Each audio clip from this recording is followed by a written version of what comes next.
can do this.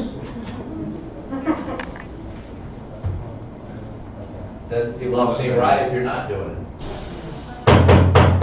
There we go. You got them all quiet. I know, thank you. Now that we've got that out of the way, I want to welcome everyone to the Maitland City Council meeting of Monday, November 9th, 2020. And we're going to ask everyone, as we always do, to make all their electronic devices go stone cold quiet, including those of us up here. Now, we're going to need to, as I'm doing this, keep our mask on, make sure that we've got ourselves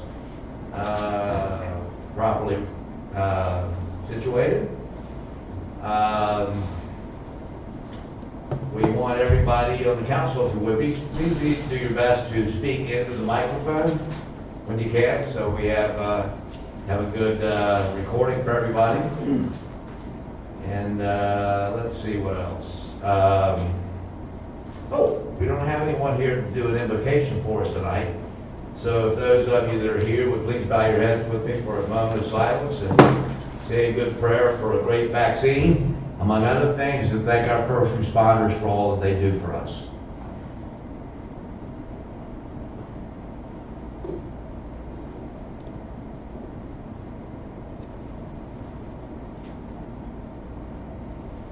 All right, thank you, everybody. Those of you that are willing and able, please stand with me for pledge of allegiance.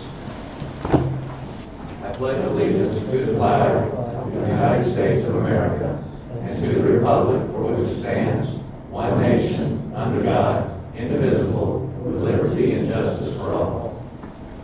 Okay. I've got work to do. Yeah.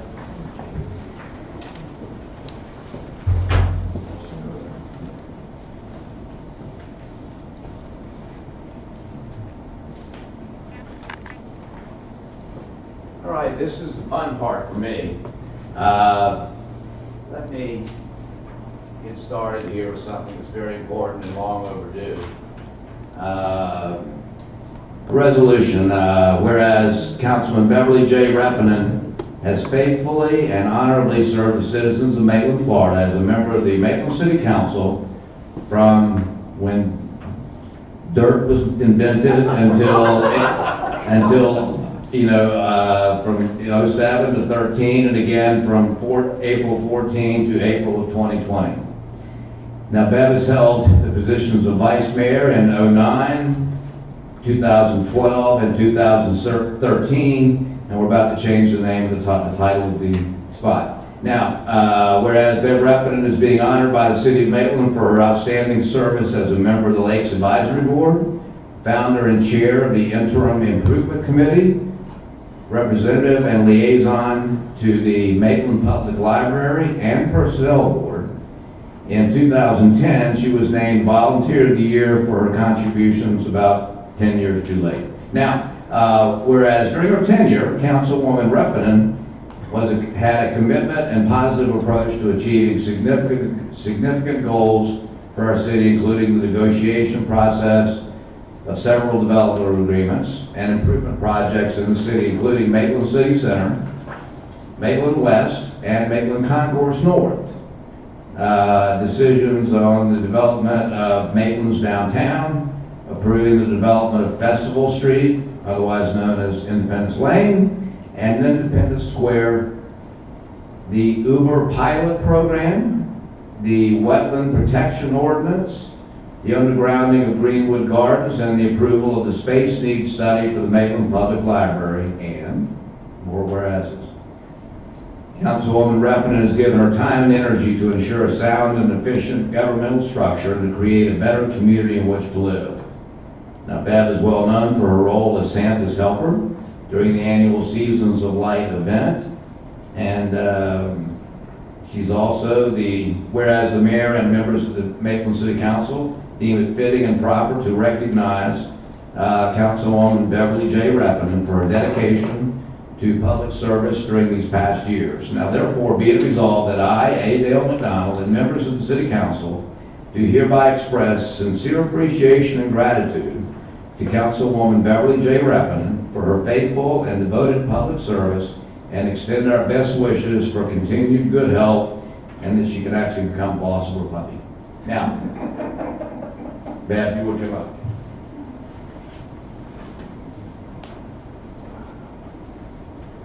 Why don't you say a few words? Take a lot, take your time. Yes, ma'am. Okay, good evening. It is a good evening, right? It didn't rain. Yeah, that's God's treat to us for all the plants and the trees that are missing water in the last few days. I'm happy to be here tonight. I'm really, really happy to be here. This was my home for 12 years. And I'd like to thank my friends from the library committee for coming tonight. I really appreciate that. And I want to thank my son. He drove over from Melbourne tonight to support me. So I really, really appreciate that. I'd like to take a few minutes and tell you what things were like when I first got out of the dirt pile when I was made. And when I first got on council, believe it or not, the Public Works Department was across the street from Publix, and it was called the Annex. And it was a small building, and then the police department was probably right about underneath this building here. And then the fire station was over here. Also, Goodies was here, and there was a dress shop across the street, which I've told Dale about for every year for 13 years. I said, I'd like a dress shop to come back to Maitland. You know, and yeah, that's a good idea, right? Yeah, okay.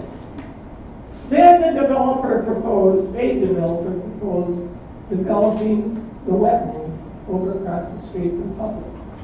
Now, some of you don't know that there was wetlands there because it's been changed into a lake. Regional storage. Yeah, it's a regional storage pond, but they called it Lake something. Sibelia. Yeah. Or Majorca. Majorca, there you go, Majorca. When I was first on council. And what happened, that didn't please the people that were surrounding that area because they felt like they liked the birds and they liked the wetlands because nobody could build in there, and they liked it the way it was. They didn't want it changed, but the developer wanted it changed, and so there was a big to-do about it. People were very unhappy. And I was encouraged by some of my acquaintances and friends, why don't you run for a seat on council and help us out here? So I said, okay, and I had to have a plan. And my plan was to pay attention to what people were complaining about and that they were unhappy about and try to change things so that they would love our new downtown development. Well, I had to have a couple of traits to go along with this ambitious idea of I could help do something. So I figured out, okay, I can walk quite a bit. So I went out walking, and every time I went out walking, when I met people, I talked to them, found out who they were, where they lived, if they had any problems with what was happening, etc. I could water ski, so that meant I could keep track of the lakes, especially Lake Maitland, where we skied a lot, and Lake Minnehaha, where we skied a lot. So I could keep track of the lakes, and when the lakes management coordinator said, no, the lakes don't mean anything, I could say, oh, yes, they do. Let's go see together. I jogged, and so therefore I had to have a place to jog, so I jogged through the parks. And as I went through the parks, I'd notice what trees were getting into trouble, or maybe too much of something was going on, and I'd call in to Sharon. Well, at that time it wasn't Sharon, no, but it was somebody else in her position. So then I said, okay, what kind of skills do I have besides those? And I said, well, I've got a BS degree in science. I took every science class there was at Western Michigan University, with the exception of one. So I really had a double major in science. So I figured, okay, that'll help me out. I was editor of the Friends of the Maitland's Waterways, so I had people that would listen to me because I wrote a newsletter and sent it out to 2,000 people. The people could find me because either I was out walking or jogging or skiing, but they knew I was outside. And all I had to do was figure out where I was at what time, and then they'd stop me. And the cutest thing happens, because this is the same, it's been 100% the same all these years. This is how it goes. I'm walking, and they go, excuse me, I know you're walking, but if we could just talk for 1 minute, that's all I need, 1 minute. That meant 20. So I got so I could, talk to them for 20 minutes. And I knew I could make a difference for the people, because basically what they were saying was just what was troubling them, and they wanted somebody to listen and to say, okay, I'll let people know about this. And they felt much, much better, and I let them know. Now, I'll tell you that I really, really enjoy making a difference, but my biggest joy was when I started, or was allowed to start, the Interim Improvement Committee. And that was so much fun. Anywhere where we thought it was ugly because things weren't being cared for, our committee went in and cleaned it up or painted it up or whatever needed to be done. And I had such a nice crew. In fact, Michael, weren't you on that committee? Or not? Michael, what? Were you? Don't hide behind you. Oh. I sure was. You sure were. Okay. And did we have fun? Last. Oh, we painted, we cleared down rubbish, we cleaned the railroad track area down to the library. We planted trees on the developer's lot there that was looking so bad that people were all mad about, and happy that at least we put trees in. We did many, many projects. Some other things that I did and I really enjoyed were mentioned. Maria and I got to be Santa's helpers each year down at the Season of Light, and I really enjoyed that. I get to play with all the kids as it came through, and it was really, really a lot of fun. And they started recognizing us after a while. Maria had her job, I had mine, and then Maria got this wise idea one year to include a couple other people, and we both wanted their jobs back. So after that, we kind of made sure we got our own job. I'd like to thank Sharon. We did the art festival together with the awards presentation, and it was really, really fun. The first year, we gave out an award, the top award, to this gentleman. He started crying, and we both go, oh. But it was really nice. It was really a fun thing. I got to judge the kids' Halloween costumes at the park, and that was fun, except for one thing. When I walked past the kids, the parents would run up and they'd be right with the kid. Oh, look at my child, look at my child, did you see this? So it was really hard to judge. And then my last thing that I really enjoyed doing was budget time. Now I know some people went, what?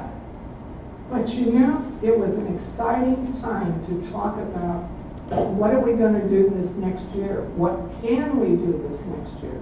How can we start a project? And Sharon was always really good about breaking the project up into 2s, 3s, 4s, and sometimes it was even smaller than that. We can start with this amount of money and start the project, and then we can do this, and then we can hire a consultant, so that the project was ongoing. So if anybody asked, if we were still working on it, slow, but we could work on it. One thing I'll miss is I think Chief Manuel gave me a hug for each and every meeting that he and I attended together. And I always look forward to that hug, and I couldn't get it tonight because of the virus. I support his department tremendously. I support the fire department tremendously. Will Watts, good guy. I enjoy public works. I admire how they keep the city flowing. Have you ever noticed that the water is always on and the sewage is always moving? It's very seldom we have a problem with that. I greatly appreciate the IT department's help. The poor guys, they would set up our computers with, our iPads with us, and everybody's happy, and that one instruction was, please write your password down. Don't forget, write your password down where it can be found. So every time we had a new update and we had to restart our computers, they usually had to redo the password for most everybody. I actually had it one year. I was so, I was excited as heck. I was the only one that had the password. And I go, wow, I really am doing good. One of the things that I really, really, really enjoyed doing, and you kind of find this hard to believe, was when we knocked down the fire station, the old fire station. It had 3 doors that went up like the garage doors go up.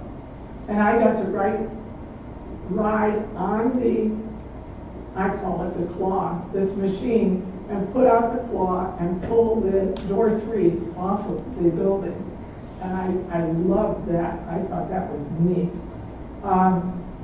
I love coming to meetings where Maria got pizza for us. I love ribbon cuttings and ground breaks. We did that this weekend, and that's always fun. It's always fun. It's moving forward and enjoying what happens is really, really good. It's been 8 months since I turned out off council. And I had left 2 things undone when I left council. One, I could never get 5 votes for getting signage for the entryways in Maitland. I could get 4 votes, I could get 3 votes, I could never get 5. So that remains undone. The second thing that remained undone when I left was my friend Maria sent me home without my being able to do my swan song. And I said, but, what happened to my swan song? Don't I get time to say goodbye? Farewell, I'll be the same, something? And she says, later. I didn't think it would be 8 months later, though. So this is my song. It's at Zen. And it was a true pleasure to serve my city on council. I hope all of you up there enjoy it as much as I did. I wish there were a way I could get back up there, but I guess that's not going to work right now. But I want to walk away with a nice, friendly goodbye. So to all of you, the song I sing is done, but I will leave you with one reminder, and this is an important reminder. Citizens are everywhere. You might not see them, but they see you. Citizens watch what you do, and they remember what you do. And I'll give an example. One day I was walking down the drive, and there was a limb that had fallen in the street, and it was going to block traffic. So I pulled the limb over to the side of the road, and I hear a gentleman, and he says, "Oh, is that one of the jobs of the council people?" And I thought, they watched me as I drove. People tell me they've never met me, but they see me every morning. So keep that in mind. Even if you drop the paper, they won't like it if you don't pick it up, because you're the example for the rest of the city. So, with that, my song is over. I'll take my resolution and my mask. And thank There's you. more. Huh? There's more? There is more. Okay. Robert, you want to get this? We also have something that you richly deserve as well. A small token. Okay, thank you. And because we couldn't have the sheet cake that we would normally have here, we have a wonderful, while adequate but smaller, butt cake. And yes, it is chocolate. And we're good and can't thank you enough. Oh, thank you. Thank you very much. And I'll live on the edge and give you a hug. Oh.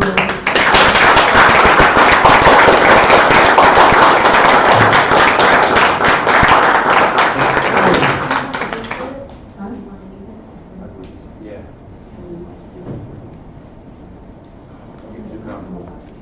Oh. You want to take the chocolate with you? I don't blame you. All right.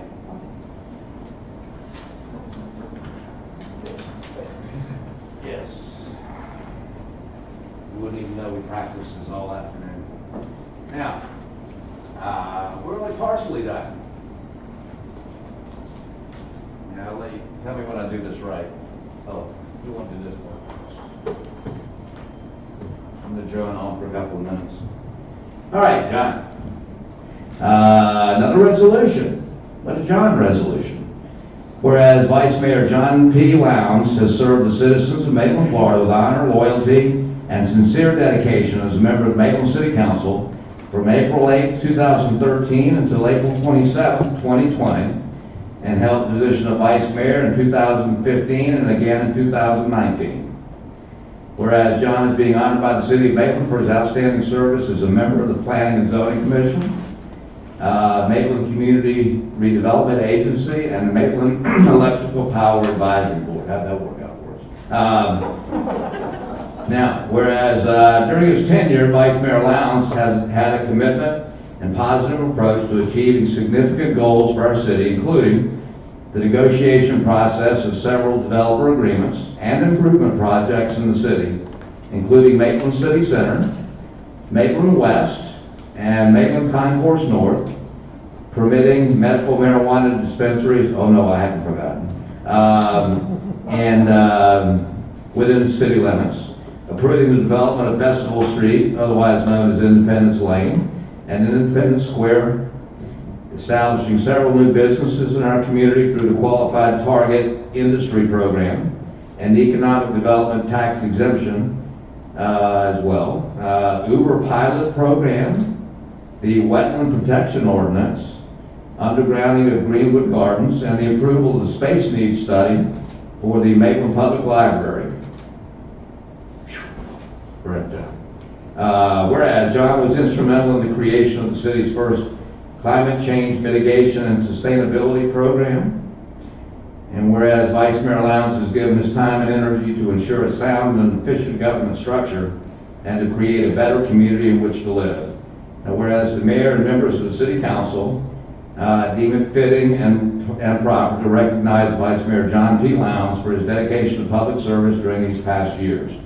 Now therefore let it be resolved that I, A. Dale McDonald, and members of the Maitland City Council do hereby express sincere appreciation and gratitude to Vice Mayor John P. Lowndes for his faithful and devoted public service, and extend our best wishes for continued good health and prosperity. Come on, John. I'll hold this, you talk. All right. Well, thank you, Mayor. It is, I've been serving next to you for a long time, and with many of you up there for a long time, and it's maybe not since dirt was first laid here, but we came a long time ago. I'm from this area, but I've spent some time sojourning elsewhere, and I came across a lovely person who agreed to be my wife finally, and she and I lived. Groveling was involved. Yeah. She and I lived in many different places, but I finally dragged her back here from Alaska with promises of how wonderful Maitland is, and I think she's finally convinced. We brought our kids up with us in kindergarten and Dominic, and now they're off in college, although we still have one senior at home. It's been my great pleasure to, and honor to serve on city council and on the planning and zoning commission. Maitland is a special place. We have people like Bev coming in who, gives of her time freely and all of you, and certainly we're blessed with an incredible staff. So we're in good hands at all times with the city manager and Chief Manuel, Chief Watts, the heads of all the departments are at the top of their field. You guys show up and do the hard stuff every other Monday night, and the city's in good hands. We've accomplished a lot. You just look at Independence Lane here and the park going up next door and the developments that we've improved. There have been some growing pains, but I think Maitland's moving in the right direction, and I'm just very proud to have been a part of it. Thank you, Jane. All right, John, thank you. I'm not gonna hold you. All right, now we've got also another of these for you. Okay. And don't worry, you get your own butt cake.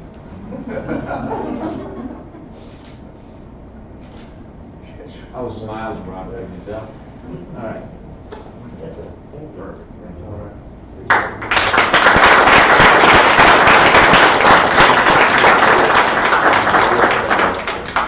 Maria will get our save on this for you. Oh, more. That's right. You're good. Okay, Dan Barrett, somebody want to join me up here at the podium?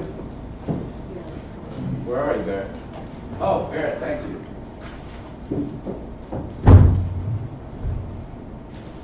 Okay. We have something here that I'll read the following. Congratulations to our city for achieving the designation of Soul Smart Silver. This designation recognizes Maitland for taking bold steps to make it faster, easier, and more affordable to go solar. Tell you what, Barrett, it's all yours, man. Go ahead, I'll hand this to you in a second. All right. Thank you very much, Mayor. Mayor pretty much covered it all. I just wanted to say thanks on behalf of staff. We're really proud to achieve this designation for the city. So thank you very much. Perfect. We'll be displayed at City Hall so everybody can admire. There we go.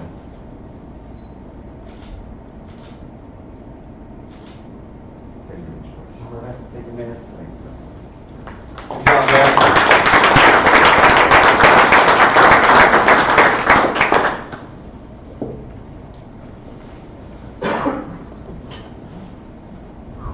Okay. I tell you what, let's through, I know we have folks here that were here to support the tributes for Bev and for John. If there's anyone that is outside in the lobby, now would be the time as we clear out a couple of seats. If somebody wants to take a seat that would otherwise be occupied, how about if we take about a 3-minute recess while y'all kind of resituate yourselves, and we'll be right back in a minute. Right after this commercial break. So there.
Okay, let's call the Monday, November 9th, 2020 meeting back to order.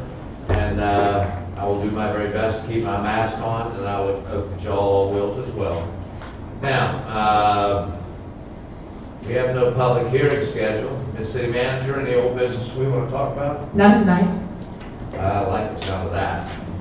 Now, council, excuse me, if there's anything that you would like to remove from the consent agenda, now will be the time.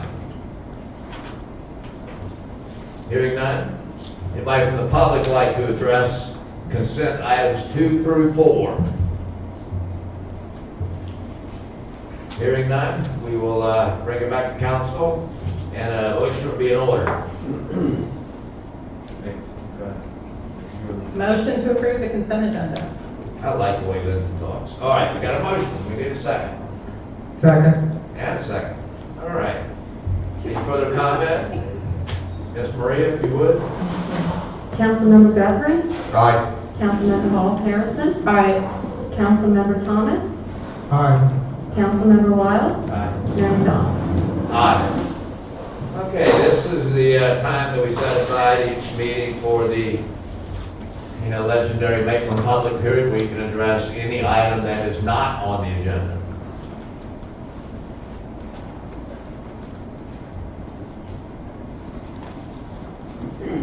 Mr. Mike.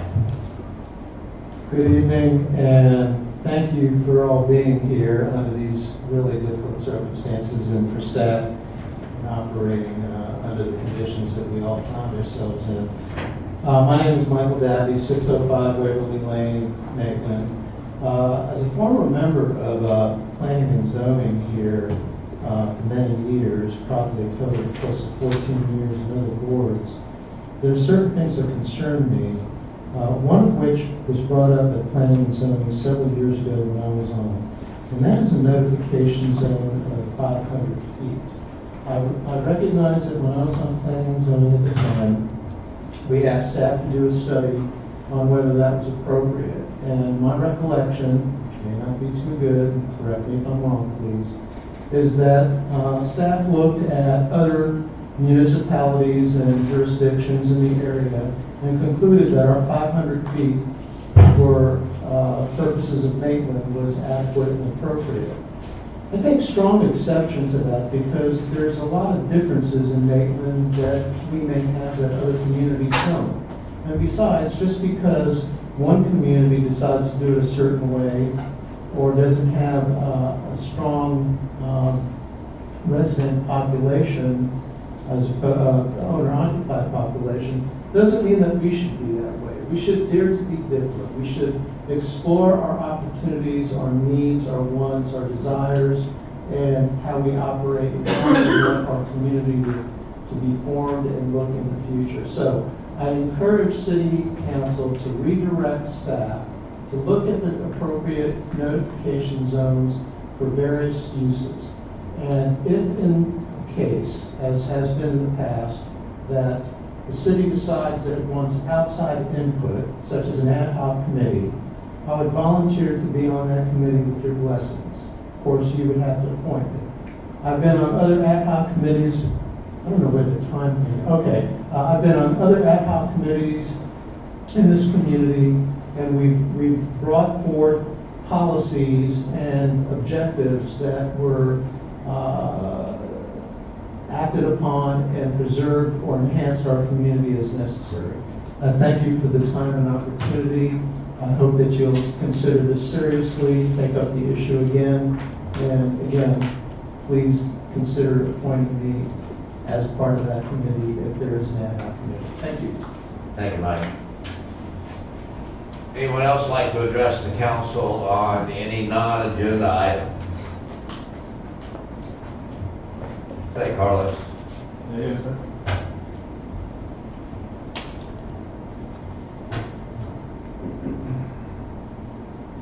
Carlos Reyna, 1200 Willowbrook Trail. So I want to first say thank you for talking to me on Tuesday. That was pretty nice of you. Heck, thanks for talking to me, man. Yes, sir. It was Yeah. awesome.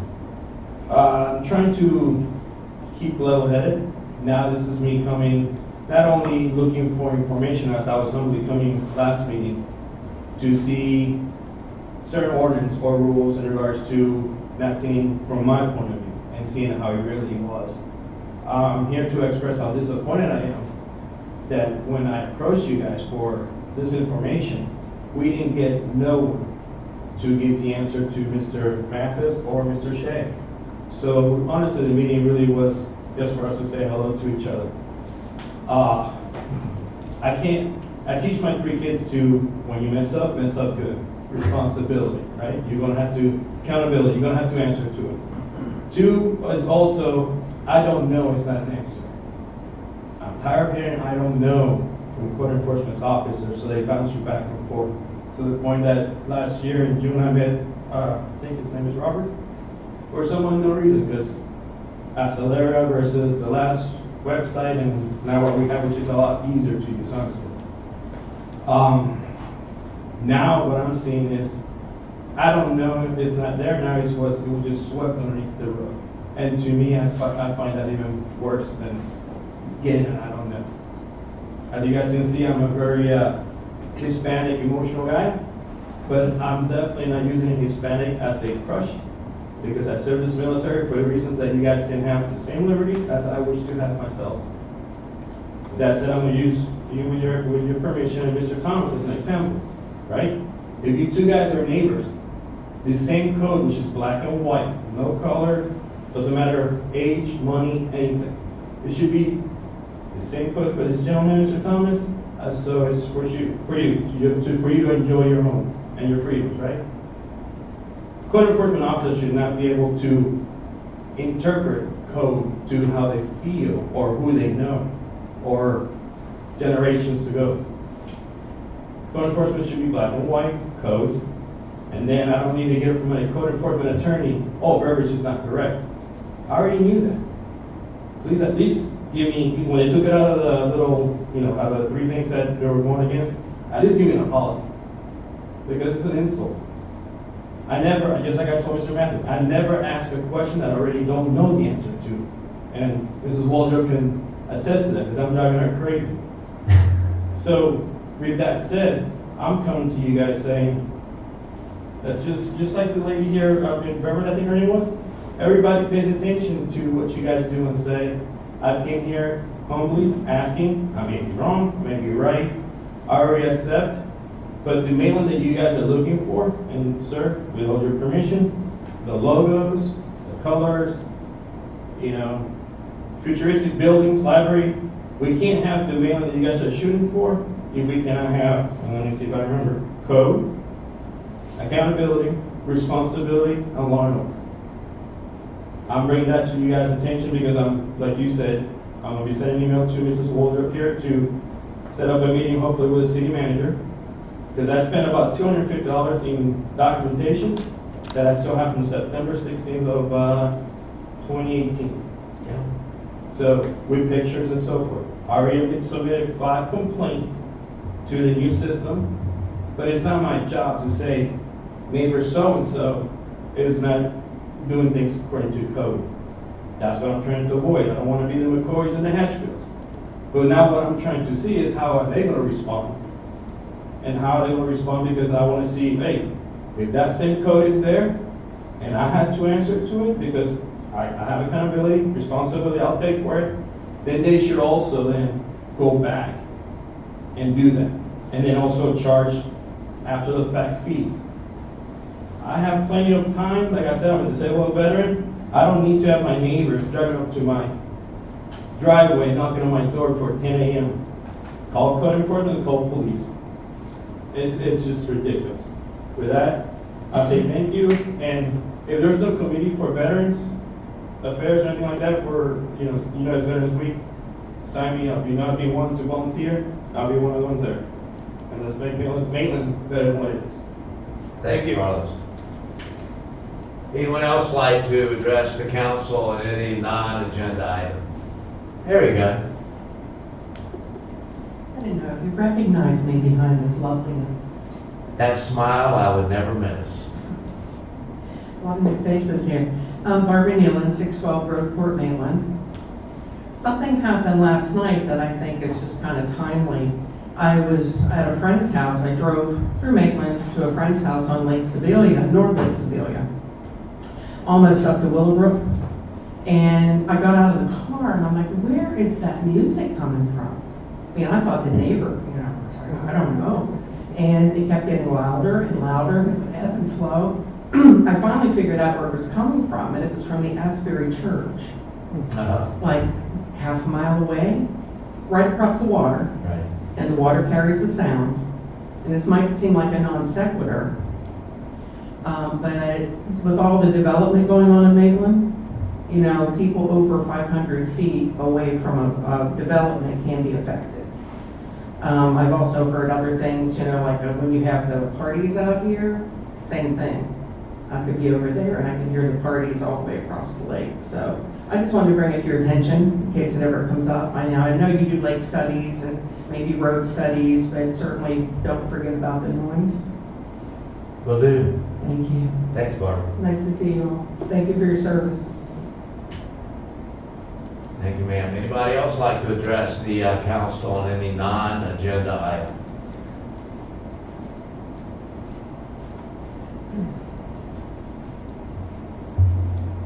Hi, my name is Margaret Hall. I live at 421 Monroe, and just wanted to put across that when I call in and I have what I feel is a valid complaint that I don't hear, because I get this 95% of the time, oh, why didn't you sold to the developer? So, I am a resident and I expect to be treated in a manner that me being a resident here is important. Not, well, we can't wait until you leave, so, you know, you need to sell. Because I think I pay taxes, maybe not as much as you would like. I understand that you probably like to clear the area so that you get a lot more tax rolls, because they could build bigger, more expensive homes. But I would appreciate just consideration that it's not about, well, oh, why didn't you sold to him yet? But that I have valid complaint, and that's basically it. I'm sorry, I missed your name and address, I'm sorry. Margaret Hall, 421 Monroe Avenue. Okay. Yeah. Right, Just thank you. if I had a question or had a complaint, it's, oh, why didn't you sold to him yet? I've only had one person who actually considered that I had a valid complaint and wanted to help me and not use, you know, that as, well, why didn't you sold to him yet? So, you know, just a little consideration for your residents would be good. Whether we're contributing $1 million in taxes to the city, or right now it's down to 300 and some odd dollars, but through no fault of mine, the area was blighted by, we don't know. Thank We'll go you. down that road, but thank you. Yeah, 407-929-2414. Give me a call. All right, anybody else like to address the council on any non-agenda item? Hearing none, seeing none, we'll bring it back to council. And Sharon, you said Cliff is on the phone, or? Yeah, he is on the phone, right in front of you on the table. Brother Cliff, you hear us okay? I hear you delightfully, yes. Yeah. I think your nose is getting larger saying that. Now, you have some swearing in that you want us to do as a part of this quasi-judicial process. Yes, I do, as well as my typical quasi-judicial disclosure speech. So if you'll recognize me for a moment, I would like to go through that with you all. Thank you, Dan. Go ahead, Cliff. Okay, so members of council, if any of you have received communications from anyone regarding the quasi-judicial issue that is in front of you at this moment, you disclose what the communication was, the subject matter of it, and that could be oral communication, someone stopped and talked to you on the street, you went to the site and spoke to someone, the applicant or an opponent or just a neighbor, email communications or anything like that. This disclosure is important because for ex parte communications that take place outside of the hearing that we're about to have, the only way either the applicant or opponents can know what the evidence is that they are being asked to either support or refute is if you give them enough information to do so. So that's the requirement for disclosure, and in just a moment, I would like you all to make sure you've done that if there has been any such communications. And secondarily, anyone who is going to speak to the issue that is now before you, if they would stand and raise their right hand, I'll go ahead and swear them now so that they can give testimony and remind all of them, whether it be applicant, someone supporting the applicant, or someone opposed to the applicant, that this testimony is to decide a quasi-judicial matter, and so it is considered to be under oath, which is why we're swearing you in. Mayor, if you will tell me when the folks that are going to talk about the issue have stood and raised their hands for swearing, I will commence with the oath. Cliff, I believe they are ready for you as we speak. Okay. Do you solemnly swear or affirm that the testimony you will give tonight will be the truth, the whole truth, and nothing but the truth, so help you God? I do. They all agree. They are sworn, and with that, the members of council who need to make disclosures will make those disclosures, including any documentation that needs to be provided to Maria as the clerk, so they're available as public records. This would be the time. You may get it started, guys. Yes, I have spoken to several people, and in a chance meeting with the applicant, Peacock Ford, had a chance to walk a little bit of the dirt with him. That was a couple of months ago, I reckon. We specifically talked about the street on the way in. There wasn't another single element of the project that we discussed. We were talking about specifically the need for the main street coming in. Spoke with a lady that's a resident, Beth Buchanan of Park Lake. She's a member of my church community group. She asked questions, I have answers. Spoke today with Michael Dabby, you heard from earlier, 30-plus year friend and former P&Z compadre. Spoke to Deanne Micah on election day while she was voting at Asbury about it. Had asked some questions also. Deanne is a resident of Park Lake as well. That covers it for me. Anybody, I know everybody's got something. Yeah, I'll step up next. Go ahead, Dan. I did meet with Dan Bellows and Dan Mathis from the city together at the same time at his project. We showed around, listened to some ideas that he had going forward. Nothing other than that was discussed. Then I also talked to Mr. Dabby also from my time on P&Z and knowing him from past being out here in the audience. I also talked to Lee, what's your last name? Hale, on the phone about, he has knowledge of water treatment in lakes, so we talked about that. And I talked to one member of planning and zoning, Kathleen McGuire. Oh yeah, I did that too, by the way. Go ahead, Mike. I just talked to the two Dans, Fellows and Masters. I went out to the site and hobbled around as best I could. And just asked some questions and got an idea what they were proposing. must not talk to many people. Anyway, Lindsay, Mike. I have nothing to disclose. No one called me. Wow. You're lucky. I'd like people to call me.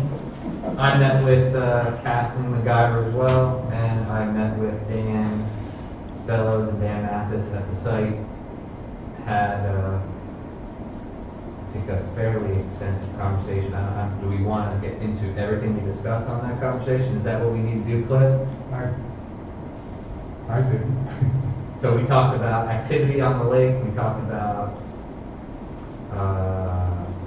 development, we talked about the different levels of activity on that lake, we talked about uses around the lake, we talked about utilities, we talked about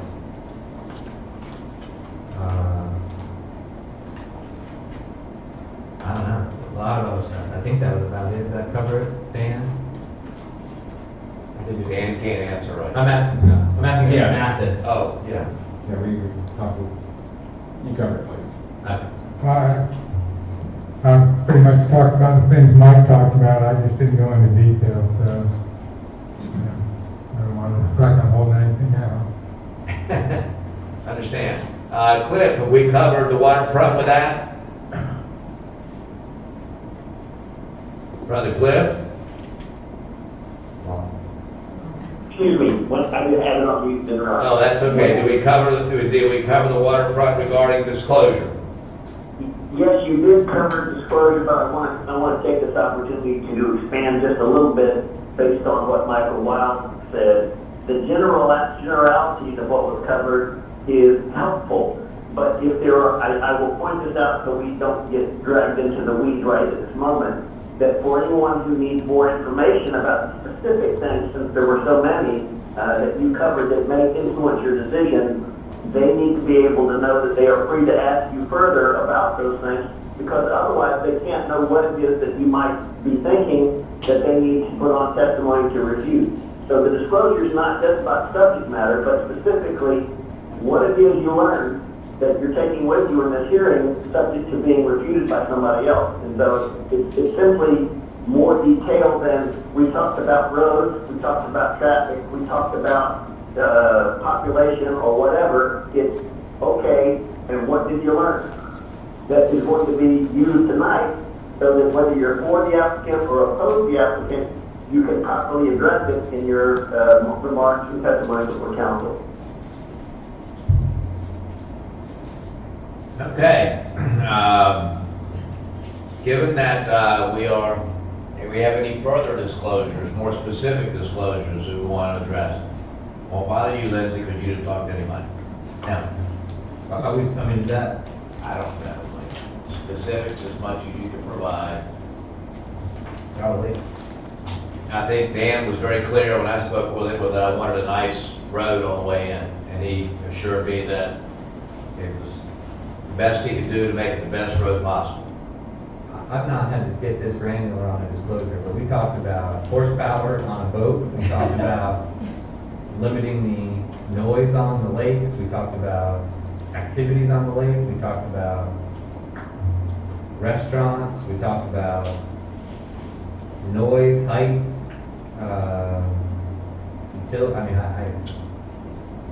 Let me help you out if I can, Councilman. What I'm suggesting, because I understand specifically from you that there was a lot of discussion on a lot of topics, that it needs to be clear to whoever is there and plans to speak tonight that they have concerns about any of those topics and your impressions on any of their topics, i.e. it's going to be too noisy, or it's going to be too much traffic, or it's going to be whatever. They need to have the opportunity, and all of you need to understand, they can't know what they don't know. So if one of them says, Mr. Wall, I need to know more about this specific thing because I may have some evidence that will help you decide it. They can't know what they don't know. So they have to have the opportunity, which ordinarily might seem out of order, to question you further if needed. I welcome all questions. I'm I'm excited for them. I've never gotten into this kind of detail before about them. So I've kind of mirror what Michael said, although I didn't get into horsepower. I think we talked about everything else though, and I didn't form any conclusions or anything. It was a fact-finding mission for me to understand the layout of the site, where things would go, and some questions about utilities and water quality and Well, I might disclose I had a big advantage in that I sat in an in-person meeting here with the Planning and Zoning Commission when it was presented to them, and they provided a recommendation to us. So I had a chance to learn a lot more in that publicly noticed environment. Which you guys know me, I love doing that stuff. So I got a lot of questions heard a lot of questions asked, a lot of questions answered. That, than speaking to Mr. Mathis and Sarah Blanchard, I'm not sure I needed any other questions asked or answered coming into tonight. So Cliff, I think we're good. Okay, that's fine, and again, I guess as long as people know that they can follow up with additional questions for you, if they have any, and they feel comfortable doing that, I think the disclosures that have been made thus far are sufficient for those purposes. Thank you, Cliff. I would agree with Vice Mayor Weil that this is probably singularly the most granular disclosure I've ever been part of. But thank you for the opportunity. Dan, you're on, man. I'm not. Oh, Maria, sorry. Yes, you're right, Dave. Thank you. The ordinance of the City of Maitland, Florida, amending the official zoning map, a part of Chapter 21 of the Maitland Code of Ordinances by changing the zoning classifications of property generally located west of US 1792, north of Monroe Avenue, further described herein, from an RG3 and RS2 district to a PD Plant Development District, and designating PD zoning for a stormwater drainage parcel and approve the development plan in conjunction with the PD zoning district to include up to 363.28 square foot of non-residential inclusive of office, institutional, 110 ACC beds, commercial and public, semi-private public uses, with a maximum percentage of supporting residential scale retail and personal service uses of overall non-residential entitlements, and up to 424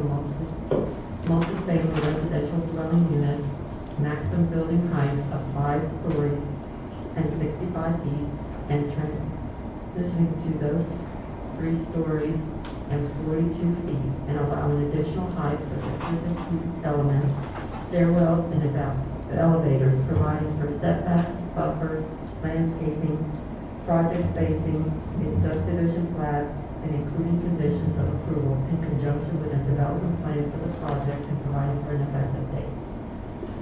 All right. Now you're up, Dan. Thank you, Mayor. I wish I could say my presentation shorter than that, but unfortunately it's not going to be. Tonight is the introduction to the ordinance. It's the first reading of the ordinance. So I'm going to walk you through a little bit more detail about how we got here, the history of the project.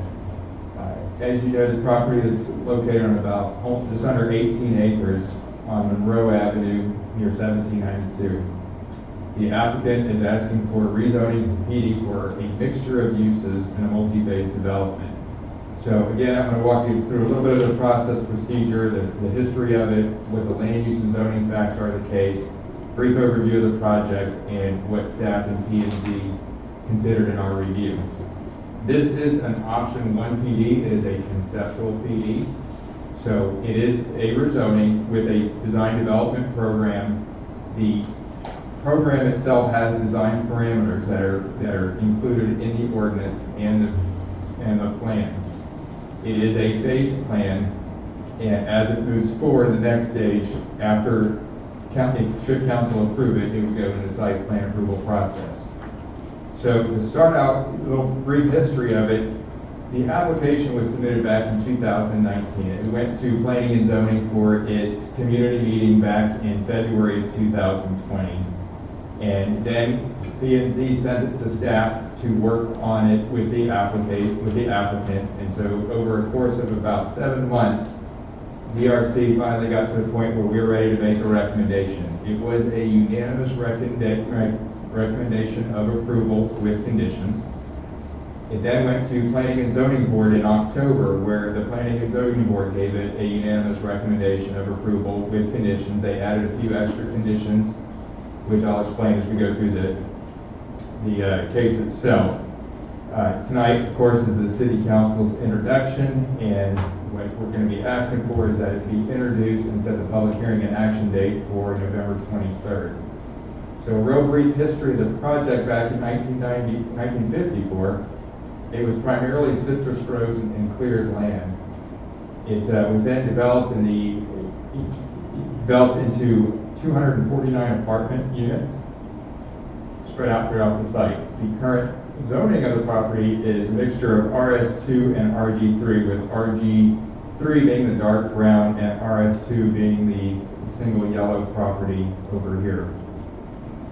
The subject property has a future land use designation of new neighborhood, and it's specifically within the East Lake sub-district of the new neighborhood future land use. And if you recall, when we adopted the comp plan, the East Lake district is an area that was intended for a mix of multifamily residential uses with supporting residential scale retail, personal service uses, and office uses.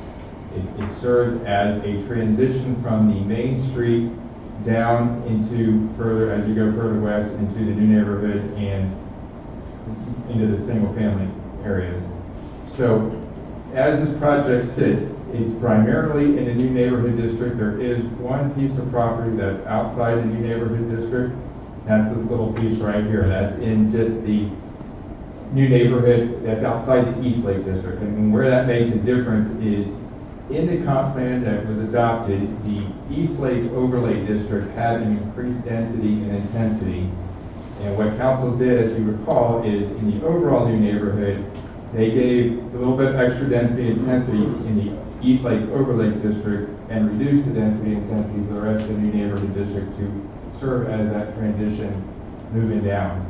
So the future land use designation of new neighborhood East Lake subdistrict allows a density of up to 25 dwelling units per gross acre and up to 0.5 floor area ratio of upland area. So a little bit about the proposed project, what the applicant is asking for. Again, this is the existing conditions before these 249 apartments were removed. Now it looks a little bit more like this, except for the last remaining building that was here is no longer here. It's been removed as well. The applicant is proposing a mixed-use development with the first phase, and we'll talk about the phases more specifically. It's a roadway access along the lakes with boardwalks, terraces, stormwater retention ponds, infrastructure, landscaping, and the first phase, 247 multifamily apartments. Again, this is a phased project. What the applicant is proposing for the overall total development is 424 total multifamily residential units. And when I say multifamily, I'll explain that a little bit later. It could be townhouse, multifamily, condo. Also asking for 363,028 square feet of non-residential uses and up to 110 bed assisted care community, ACC, what was formerly known as ALF. And it's important to know that the ACC, any beds, should the developer decide to develop the ACC, those bed counts, the actual square footage of the structure comes out of the non-residential total square feet. So within those two categories, you have residential, which would allow for apartments, townhomes, condos, and live-work units. Everything else would go in the non-residential bucket, so which includes office uses, which are limited to medical, dental, and professional office, institutional uses, which are limited to child care and assisted care community, that 110 beds, recreational uses for public park, amphitheater, community gardens, theaters, indoor recreation facility, and one that came up that P&Z added and supported was outdoor recreation facility, commercial outdoor recreation facility, specifically limited to only a pool diving center or tennis facility. Also, the public and quasi-public community center, cultural facility, and performing arts is something that the applicant has asked for as part of this overall development program. The neighborhood commercial consisting of restaurant, retail, personal services, banks, pharmacies, taverns, bars, that would be limited to a maximum of 40% of the overall non-residential square feet. So all of those uses combined cannot exceed 40% of the overall 363,000 square feet.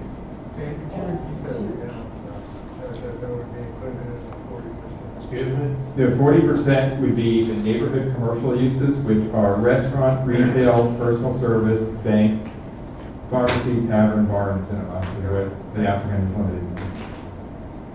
So with this development, with this proposed development, there are use-specific standards for things such as outdoor sales and special events. Should he happen to have a food truck rodeo, outdoor gathering, celebration, things like that. There's also master sign design parameters within the proposed development and ordinance. Residential scale and character for anything that is non-residential. So for the commercial, the neighborhood commercial, offices all have to be built to the neighborhood residential scale and character, which is defined in our comp plan and our ordinance. Also, same thing with the lighting, has to be dark skies and SEPTED principles, so to prevent any crime or minimize it by providing the crime prevention through environmental design parameters. The proposed development also incorporates the city's bike and pedestrian master plan. As you recall, when you guys adopted that bike and ped master plan, it had the existing multi-use trail coming down here and proposed coming down through this property. So the applicant is proposing to continue that, make the northern connection connecting to Adeline, so there'll be a seamless connection from north all the way down to the southern part of the property. So he's making that connection, which means going over the creek or the canal here. The applicant is going to install the bridge and move down. And within phase one, the plan is to provide a 10-foot shaded multi-bike path that comes down and stops right here, and I'll explain that in just a little bit. Also, the connection over the canal connecting to the Adeline's multi-use path.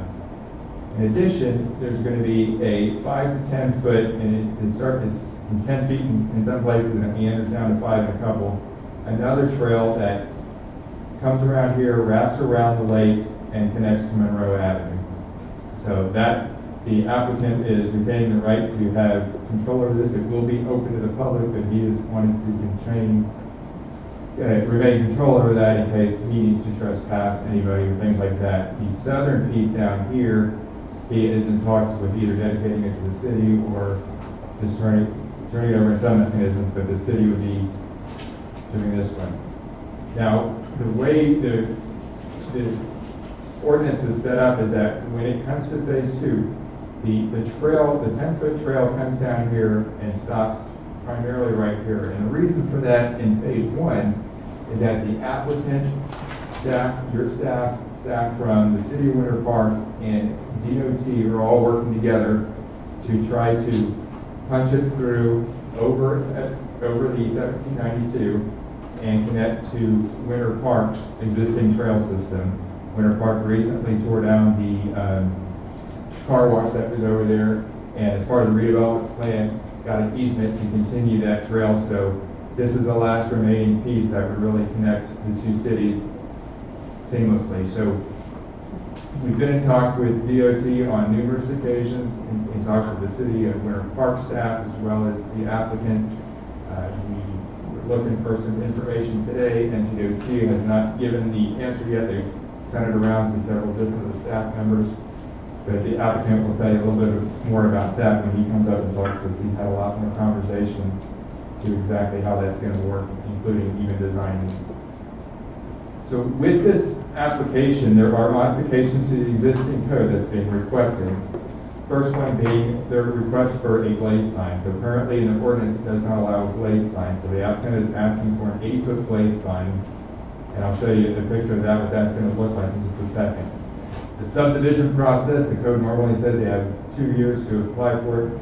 He's asking for 5 years to it required site plan approval, which it's going to happen pretty much immediately. I know the applicant's already drawn up plans to try to get the subdivision started if he's fortunate enough to get approved through the process. Their shoreline vegetation, the request is to allow for multiple areas of 255 feet maximum of shoreline clearing to construct waterfront features, and I'll show you kind of what's in store for that, what he's got proposed for that, as well as a relocation of non-conforming structures. So there were existing 4 boat docks on site. The applicant is asking to relocate 3 of them, only put 3 of them, so it's going to go down from 4 to 3, and relocate the existing boat ramp to further north of the project. All of these modifications were approved or recommended approval by staff and Planning and Zoning Commission. The shoreline vegetation does include a comprehensive shoreline vegetation plan, and I'll talk about that. So this is kind of a picture of the blade sign. It would be an 80-foot blade sign that is located on the back side of the parking garage of the apartment buildings along the railroad track. Not uncommon to what was down at the Parker at the station, or it's changed names so many times, so it's now Parker at Maitland Station. They have blades coming down here along the railroad track. This would be similar, but in the back of the view along the railroad track. The subdivision process, what the applicant is asking for is that subdivision plat be approved prior to the completion of phase 1, and future lot splits and combinations as they are now just come straight to staff and get recorded at the Orange County. And future phases reviewed and approved by ERC through site plan approval process. So part of that included the comprehensive shoreline vegetation. So the applicant is asking for those areas of clearings to put a boardwalk as well as a terrace boardwalk area for future restaurant site. It would include a comprehensive shoreline vegetation that would, prior to phase 1, have the whole shoreline vegetated.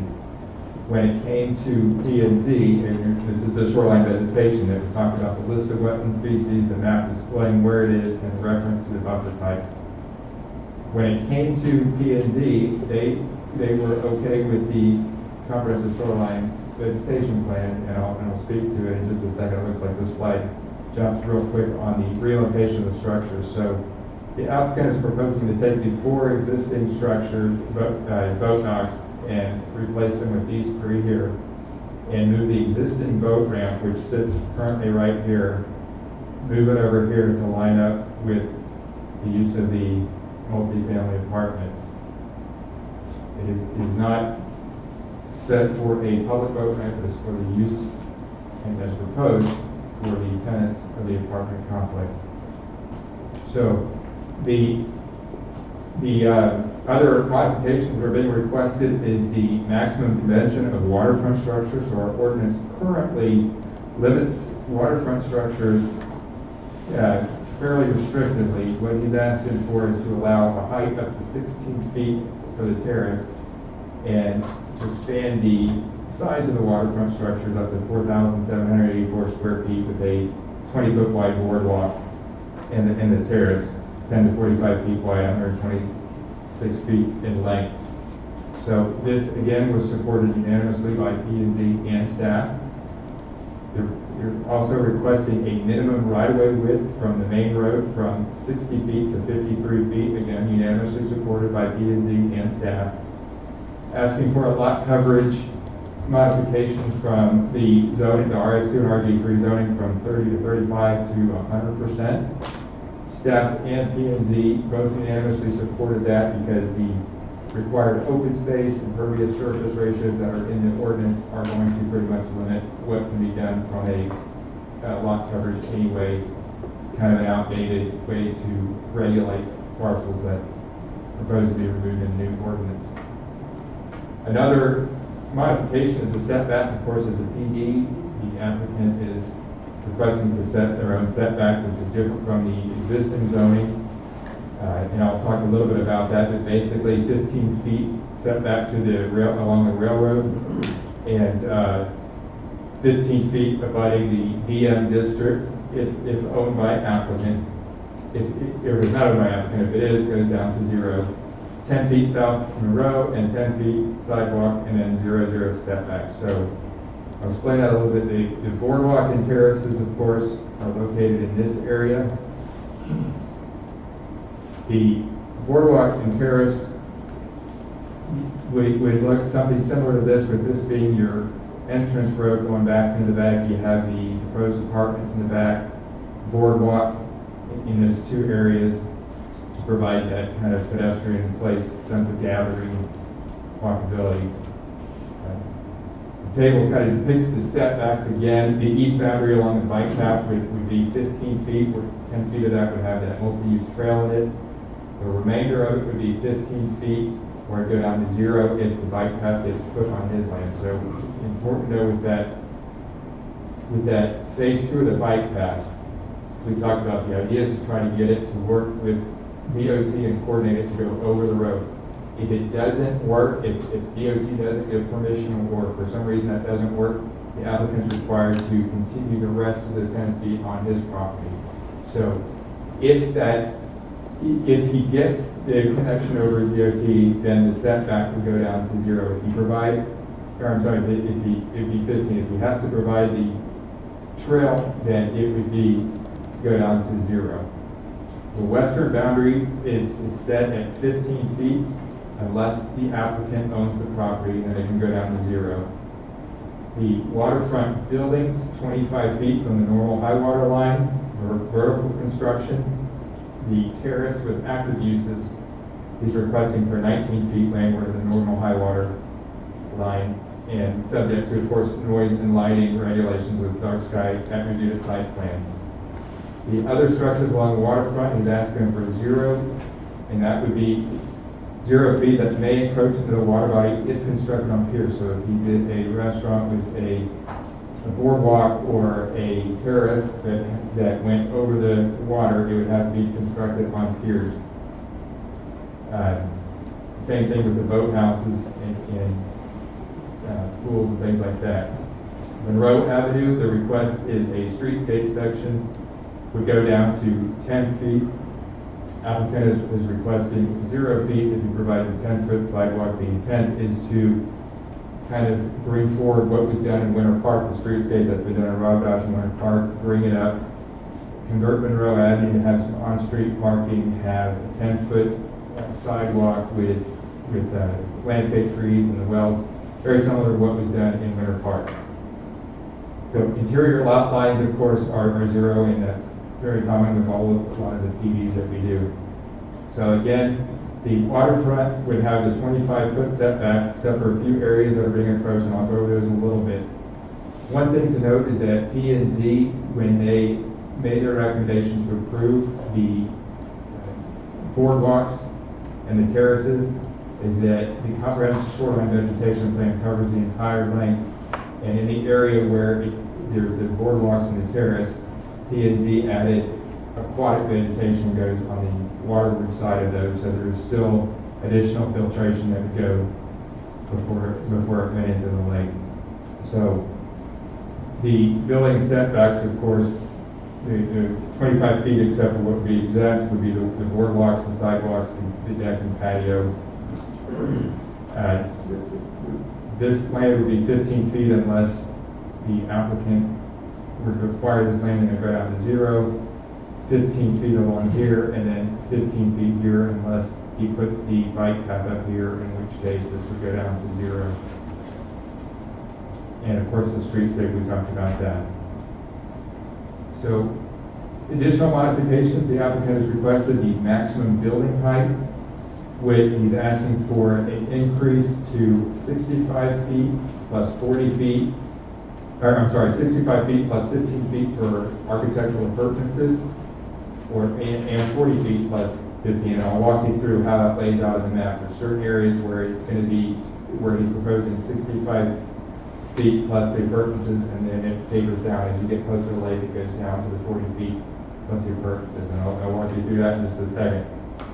The minimum dwelling size for the ordinance right now in those two districts is 725 feet.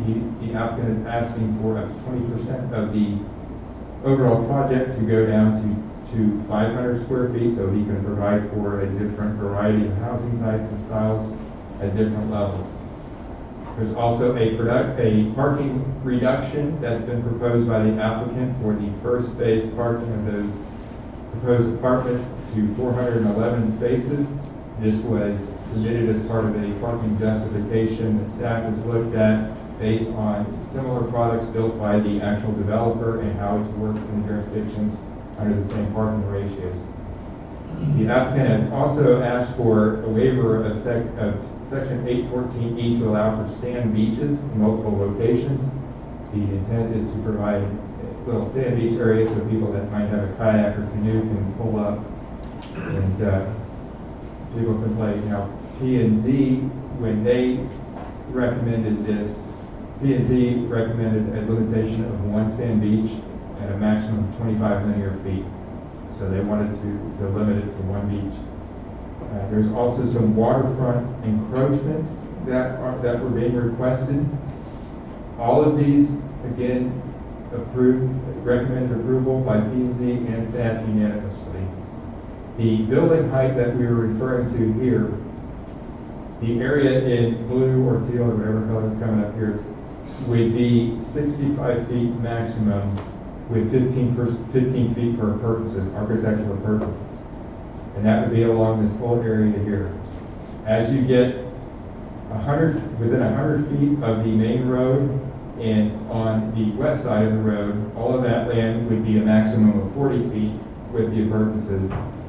The only difference is there is also asking for an elevator or stairwell that would go up 12 feet above, not above the appurtenances, but above the 65 feet or 40 feet. And that's because when you have buildings like this and you have utility equipment or things that require maintenance, you really need an elevator shaft or some sort of stairwell shaft to get equipment up and down there.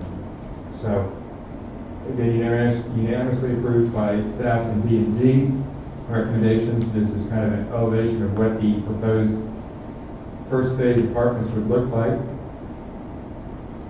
Waterfront setback encroachment, so there's 4 areas that, based on the way the land goes with the path and the trail, there would be a 10-foot setback in this little area, a 5-foot encroachment here, 13 here, and 21 here based on the canal front.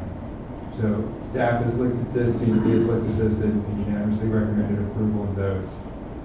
So when staff looks at these types of developments, we look at how does it improve Maitland or how does it not improve Maitland. And staff feels that this is a redevelopment of a dated apartments, which is a better use of the land.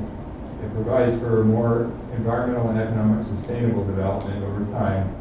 It incorporates stormwater treatment and filtration that is previously not existing. Right now, there is no stormwater treatment on that site. Everything just goes right in the lake. This would come in with curb and gutter, treated as stormwater ponds, as well as comprehensive shoreline vegetation to provide stormwater treatment and filtration that has not been there in many, many, many years. It also furthers the bike ped master plan by providing 2 multi-use trails that connect the Adeline, the trail that goes from Adeline, goes all the way down to Monroe Avenue, and hopefully across 1792 to connect to the River Park trail system. So looking at this, we feel it's a reinvestment in the city's future with a mixed-use designation. You've got a mixture of uses, so internal capture, providing a sense of place, providing living experiences that are unique to an area that will also connect pedestrians to downtown Maitland through the trails. So with that, on October 28th, DRC unanimously recommended to forward the proposed ordinance to P&Z with a recommendation of approval subject to 30 conditions. And on October 15th, P&Z voted unanimously to forward the proposed ordinance to council with a recommendation of approval with, I think they added 2 other conditions, so it's 32 conditions, and I walked you through those during the presentation. So with that, again, staff recommends council introduce tonight's ordinance with the associated conceptual development plan subject to the conditions of approval outlined in the P&Z staff report, except a public hearing and action date for November 23rd, 2020. And with that, I know the applicants here, I'll be happy to answer any questions if you want to ask me first, if you want to wait for the applicant to give his presentation. Take a breath, Dan. Thank you. Dan, you have anything that you want to share with us? Come on over here.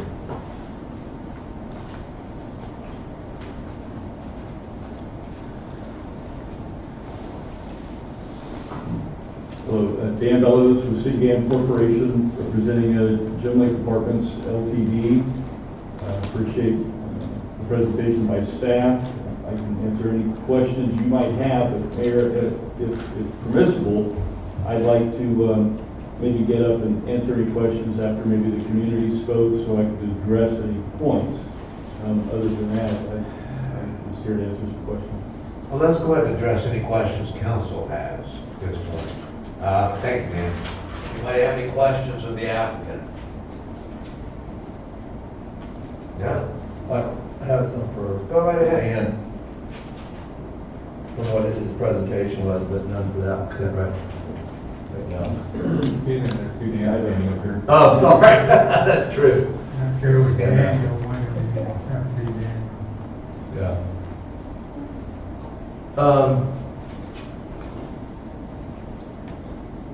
So, the docks, were those finger docks or were those boat docks? What's the existing now? What are they? I think that's a better question for the applicant. I don't know 100%. Let me ask this, are there boat slips on the docks right now? I don't know. Oh. Yeah, everything's been torn down.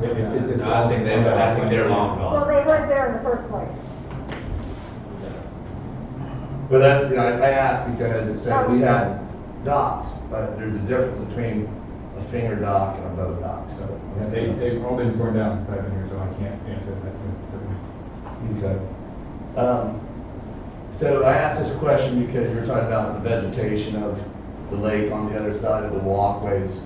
Some plants work good in deep water, others don't. Do we know the depth of that side right there for the vegetation? Are we sure that'll be shallow enough to,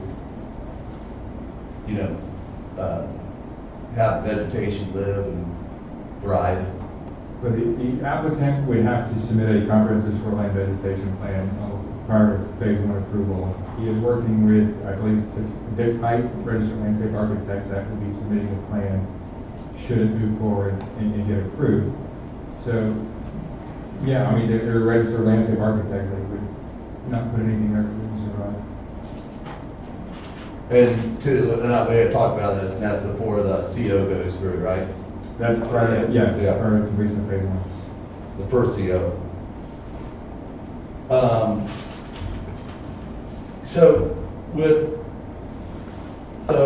And I might say this wrong, the pertinence, the 15-foot pertinence, my question, is that kind of high? Is that kind of a lot of space? Because I know at my beach condo, it's only about 4 foot, 4 or 5 foot, and I can look over and see everything. Is that 15, is that a little higher than normal? No, not out of context. When you have 5 stories, 15 feet is not high. We've got bell tower up here that I believe is. That is an impertinence. I don't know the exact height of it, but I would guess that it's probably at least 15 feet. On a 3-story building. So when we talk about allowing some of these things at, like the white sand beaches and, the docks and all these things, like the white sand beaches, have we allowed any other developments to come in and do white sand beaches? Since I've been here, no, there are white sand beaches on that lake as it stands. I'm talking about like a development, are we allowed any other apartments? There are no white sand beaches on that lake legally today. Okay. And not that I'm aware of since I've been here, but any white sand beaches would still require all of the permitting from the state agencies as well. It's not just because you allow them, they are good to go. They still have to get through all of the state permits as well as all of our. Right, St. John's, Right. water management, DEP, totally understand. The encroachment, So is there a part of this that where the road goes into the setback of the lake? Or does it meet the 25-foot? The new proposed road, or the existing? The new one, Yeah, there would be areas where we go. into that 25-foot setback area? So, Okay. That's all I have. Thank you, Dan. Dan, do you know how many acres of land currently drain into that lake untreated? I don't have that figure on the top of my head. I thought it said something like 260 acres? Yeah, I don't have it on the top of my head. Yeah, but it's something like that, Mike. So all that would now be treated? He would treat everything on his site. I believe there's additional areas, the roadways. Right. I think some of even Peacock Ford area land that is untreated now, that he would capture some of that as well. So it would take a pretty significant nutrient load out of that lake? I'm not the expert in that now. But that would be the presumption. Okay. Should we get the Ford dealership to do something? That'd be really Yeah, nice. Sharon can shed some light on the agreement that's been worked out regarding because although I'm sure most of all of you remember the flooding on 1792 that kind of paralyzed us. Sharon didn't get to sleep for a few days, okay, maybe a couple of weeks. But again, we've worked out an arrangement where we're sharing some of that expense to replace 14-inch corrugated pipe that had rotted away to nothing. So there's two separate projects. Yeah. The pipe you're talking about has to do with Peacock Ford on that side. The ditch has been closed in and piped. Oh, yeah, that was. I know that Rapidash is now treated before it comes into the Jim Lake. But it's a huge basin. I mean, it's a huge basin, as we found out at 3 o'clock in the morning on a. Yeah, so it's coming from Winter Park. It's coming from a lot of places, but it would start treating the 17 acres that currently are. I've been there when it was a debris pile, and the water just sheet flowing down into the lake. So it'll be a significant improvement for treatment. Yeah. So, Peacock Ford doesn't have any stormwater retention whatsoever. So, questions? Anybody else have more questions? Mike? Lindsay? I prefer to hear the back and forth with the applicant and the comments from the public and then any kind of commentary from the applicant. And then Is that what you'd like to do, Dan, is have an opportunity to respond to some of what we might hear from the public or to answer any questions in that context? Yes, sir. I'm much more comfortable with that. So, let's go ahead and get the public period opened up here. For those of you that would like to speak on this specific agenda item, now would be the time. And remember that this is the recommendation for us tonight would be to forward this to a second hearing on November 23rd. This is a first public hearing of this. Go ahead, Mike. Thank you. I could catch my breath here. A lot of new information I didn't see before. Where to start? I'm going to read off of this because it's so much information, and if I were to stumble through it, wouldn't make any sense. It would take me an extraordinarily long time to communicate my thoughts on this matter. So please understand this is a summary of my thoughts and conclusions. While I recognize Mr. Bellows as a developer of quality properties, we have found that when Mr. Bellows gets an inch, it takes a mile or more, as historical evidence has shown in regard to this and other properties. That is why I urge careful consideration of this proposed PD in my comments. The most striking and overriding theme of this development's impact is the commercialization of Park Lake and Gem Lake. Access and uses of the lakes will undoubtedly overwhelm the natural environment as well as other properties flowing on the lake. The large number of boat slips and access to the lake without consideration as to who may be permitted to use them, perhaps rented out to parties not having a direct interest on the lakes, is absurd. There are no restrictions as to access and the use of the facilities with regard to time of day, size, or number of motorized vehicles, or any other restrictions whatsoever. For example, is it possible to have a commercial skiing or jet skiing of any kind, of motorboating or motorboating on the lakes? He only presented what happens in phase one. And after phase one, that's all administratively done. There's no approvals after that. Public has no input. The Parkway condo community was developed without the use of such lake access facilities, most likely as a result of previous development on the east side of Park Lake that overwhelmed the single-family residences that existed at that time.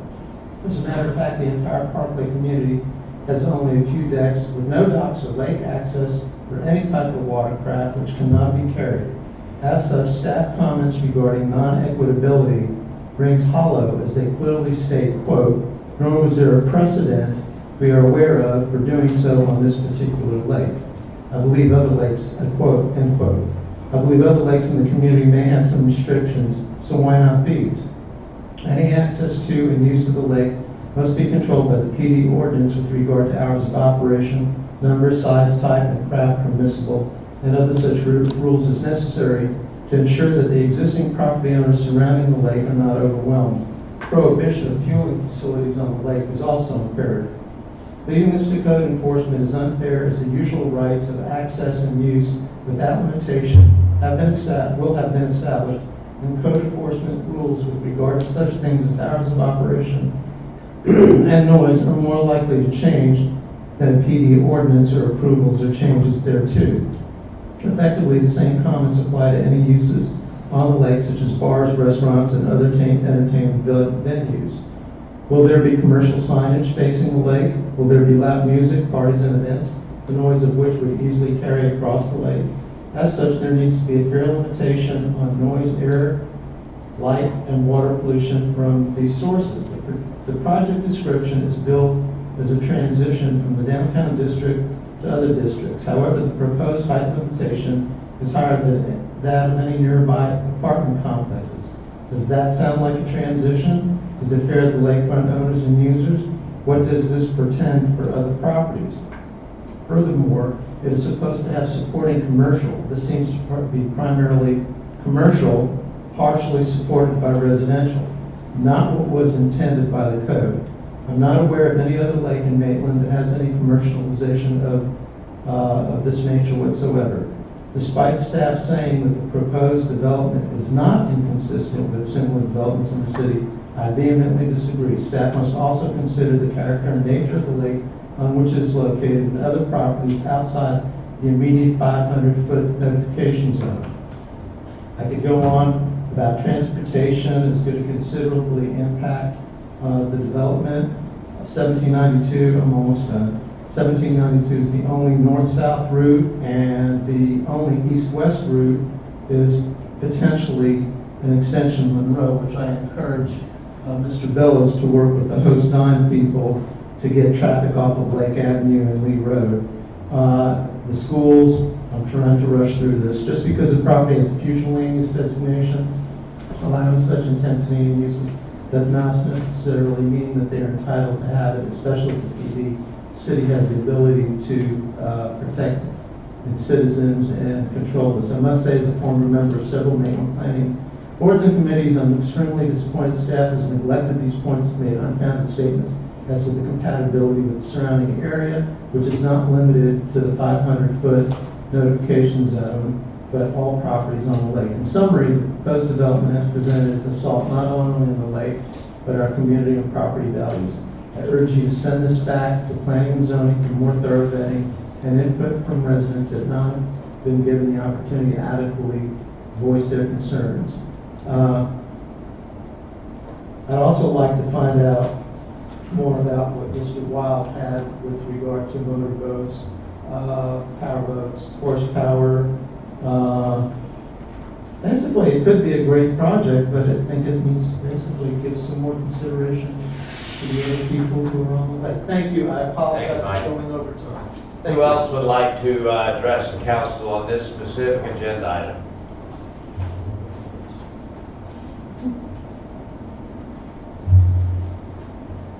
Barbara, I know you got something new to offer, right?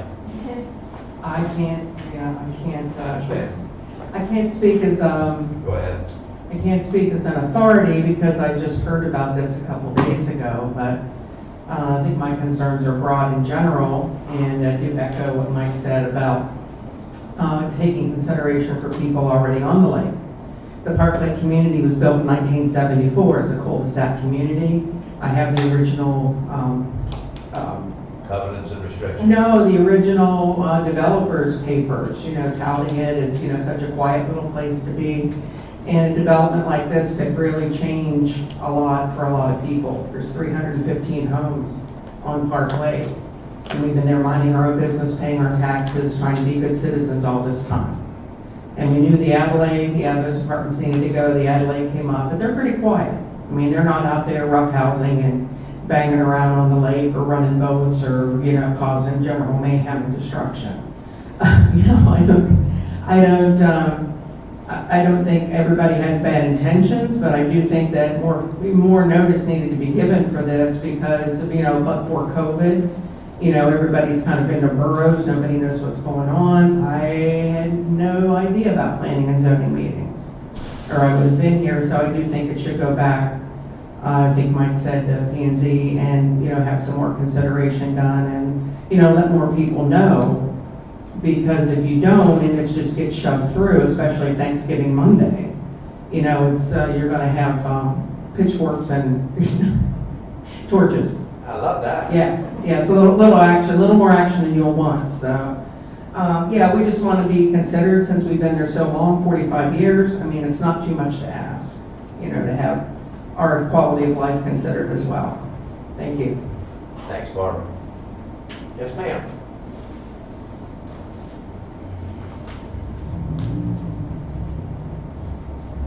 Hello, my name is Carlene Hayden. I live in Park Lake Road. I do not live directly on the lake, but I will tell you that Park Lake itself has 3, like those little, whatever they are, in one boat. The noise drives us crazy. Can you imagine what a boat ramp will do for us? I am not as eloquent as Mike or Barbara, but I am speaking from the gut.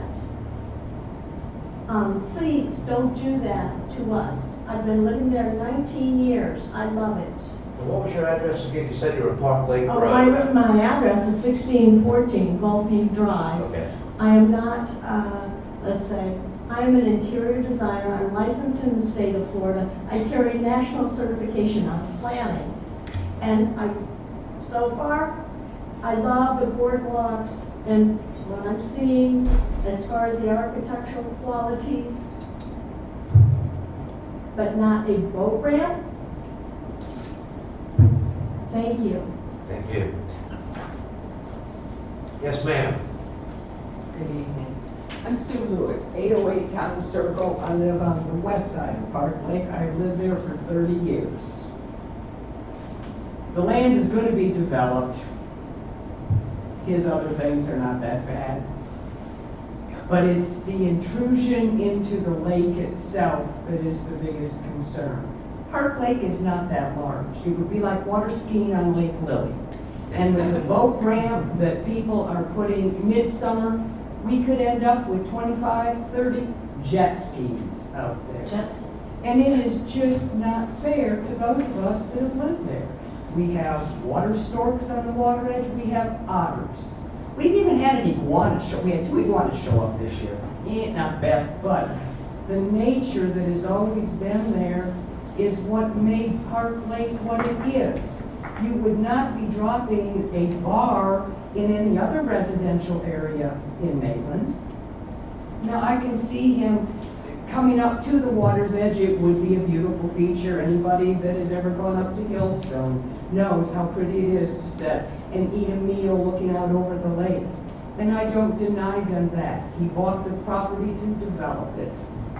But make him leave the lake alone. The Adelaide came out fine. They don't have a dock. They don't have a boat ramp. The docks that were there were finger docks. They were never, ever boat docks. Please reconsider this. Thank you, Sue. Who else would like to address were you able to be sworn in okay? I didn't say. We'll pretend that you were, come on. on. Really short, Margaret Hall, 421 Monroe, I'm on the smaller Gem Lake. And just to echo also what people have said, notification, consideration, and also how would you like to have a bar, you know, basically not too far from your home, and on the lake, sound carries. Let's just say stays up till 1, you have music, it's going to carry across the lake, and there is a lot of wildlife within the area that I've seen, birds that nest along the way there, etc. And when you look at how immense this development is going to be, definitely going to be development, but to have boardwalks along the way, several different sandy beaches, etc. Sounds great, but think about wildlife. Think about people who own homes on the lake. I've lived there for 23 years, and most of the time it's very, very quiet. It's very peaceful. Now with the traffic, or wanting to introduce more traffic on Monroe, it's gotten so busy. I don't know why. I thought it would get less, since there's a lot of things that's been bulldozed and haven't been developed yet. But I don't know if they're using it as a cut through from Bennett Road, going Lee Bennett over Monroe to 1792, or just going all the way up Monroe through to Eatonville and that. So it's a very busy road. Any, I guess, desire to increase that traffic, which is normally going to be increased with the development, but to, other than saying to put it on Lake Avenue, put it on Monroe, I just want to say have consideration for the people, the residents who already live there, who enjoy the lake, and actually, we're putting up with quite a bit of traffic anyway. So, that's it. Thank you. Thank you, ma'am. Anyone else like to address the council on this specific agenda item? Did you already speak once, Barbara? I did. Well, then we can't do it again on this particular agenda item. I know you spoke on the. Okay, all right. I just have one other, Thanks, Barbara. just one thought. Anybody else like to address the council on this specific agenda item?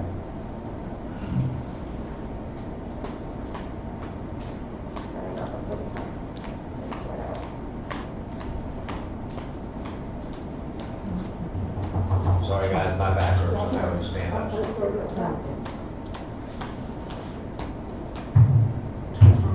I'm Adrian Ashworth, 836 Park Lake. So many things yeah. I'm worried about the added erosion of the lake with the addition of motorcraft. The two lakes are currently private lakes. When it goes to a commercial building, they become public. On a public body of water in the state of Florida, anyone born after 1988 desiring to use a motorcraft with an engine of any kind over 10 horsepower, the basic jet skis are 60, so pretty much anything, has to take a boating safety course every year. So, and you don't have to do that when it's private. So the people who have a little jet ski or whatever, my nephew will have to take a class in order to take the jet ski out or the boat. I kayak out there with no sandy beach, getting in and out, no problem. The sand is not a lake. It's not good for the ecosystem of the lake. Gem Lake, Lake Gem, whatever, is on the impaired water list. I know it has plans for the future. However, Park Lake is not on the list. Once you put boats that sit in the water, leak gas and oil, it's gonna destroy our lake. I don't have a problem with the Adelaide. It's quiet. Even the little walking path around it, short, but nice. Yeah, the docks were originally, from what I understand, people who have lived there since the 70s, were generally used for fishing. Every now and then, somebody would get out a canoe or whatever, but they were not typically for motorized boats. Lake Jim is 8 acres. The entire Lake Lily Park is 10, if that helps at all. Park Lake is 33. It's kind of like Lake Catherine and the Eufaula that are right there, that size. And you wouldn't put a development of this size in there. We have invested our time and our money and our lives in the city of Maitland.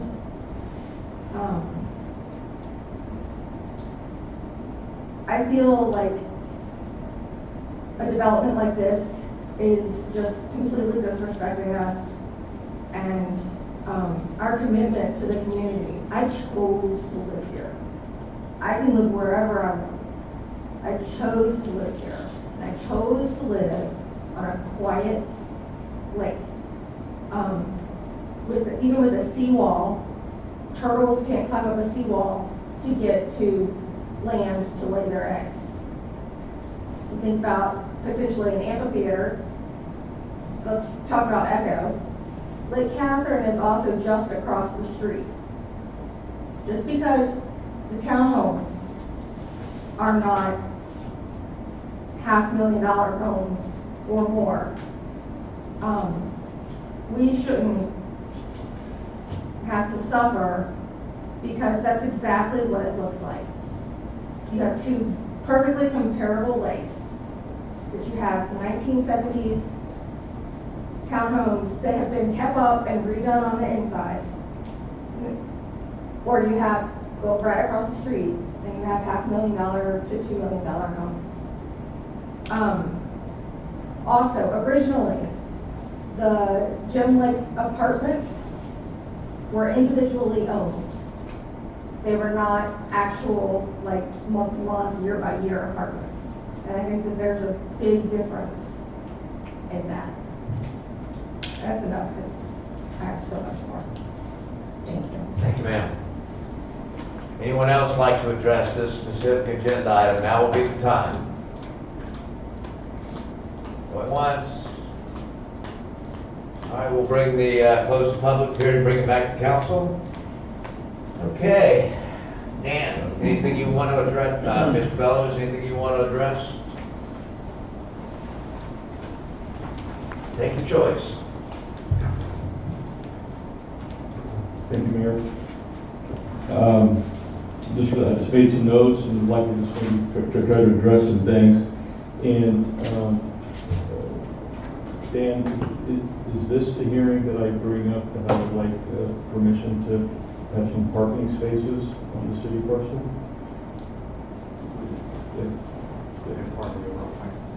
All right, so again, is there any way that I could go to page 39? This would help you answer some of the questions and folks up here. If you have questions, Mr. Bellows, you might want to hold those. Thank you. So I just,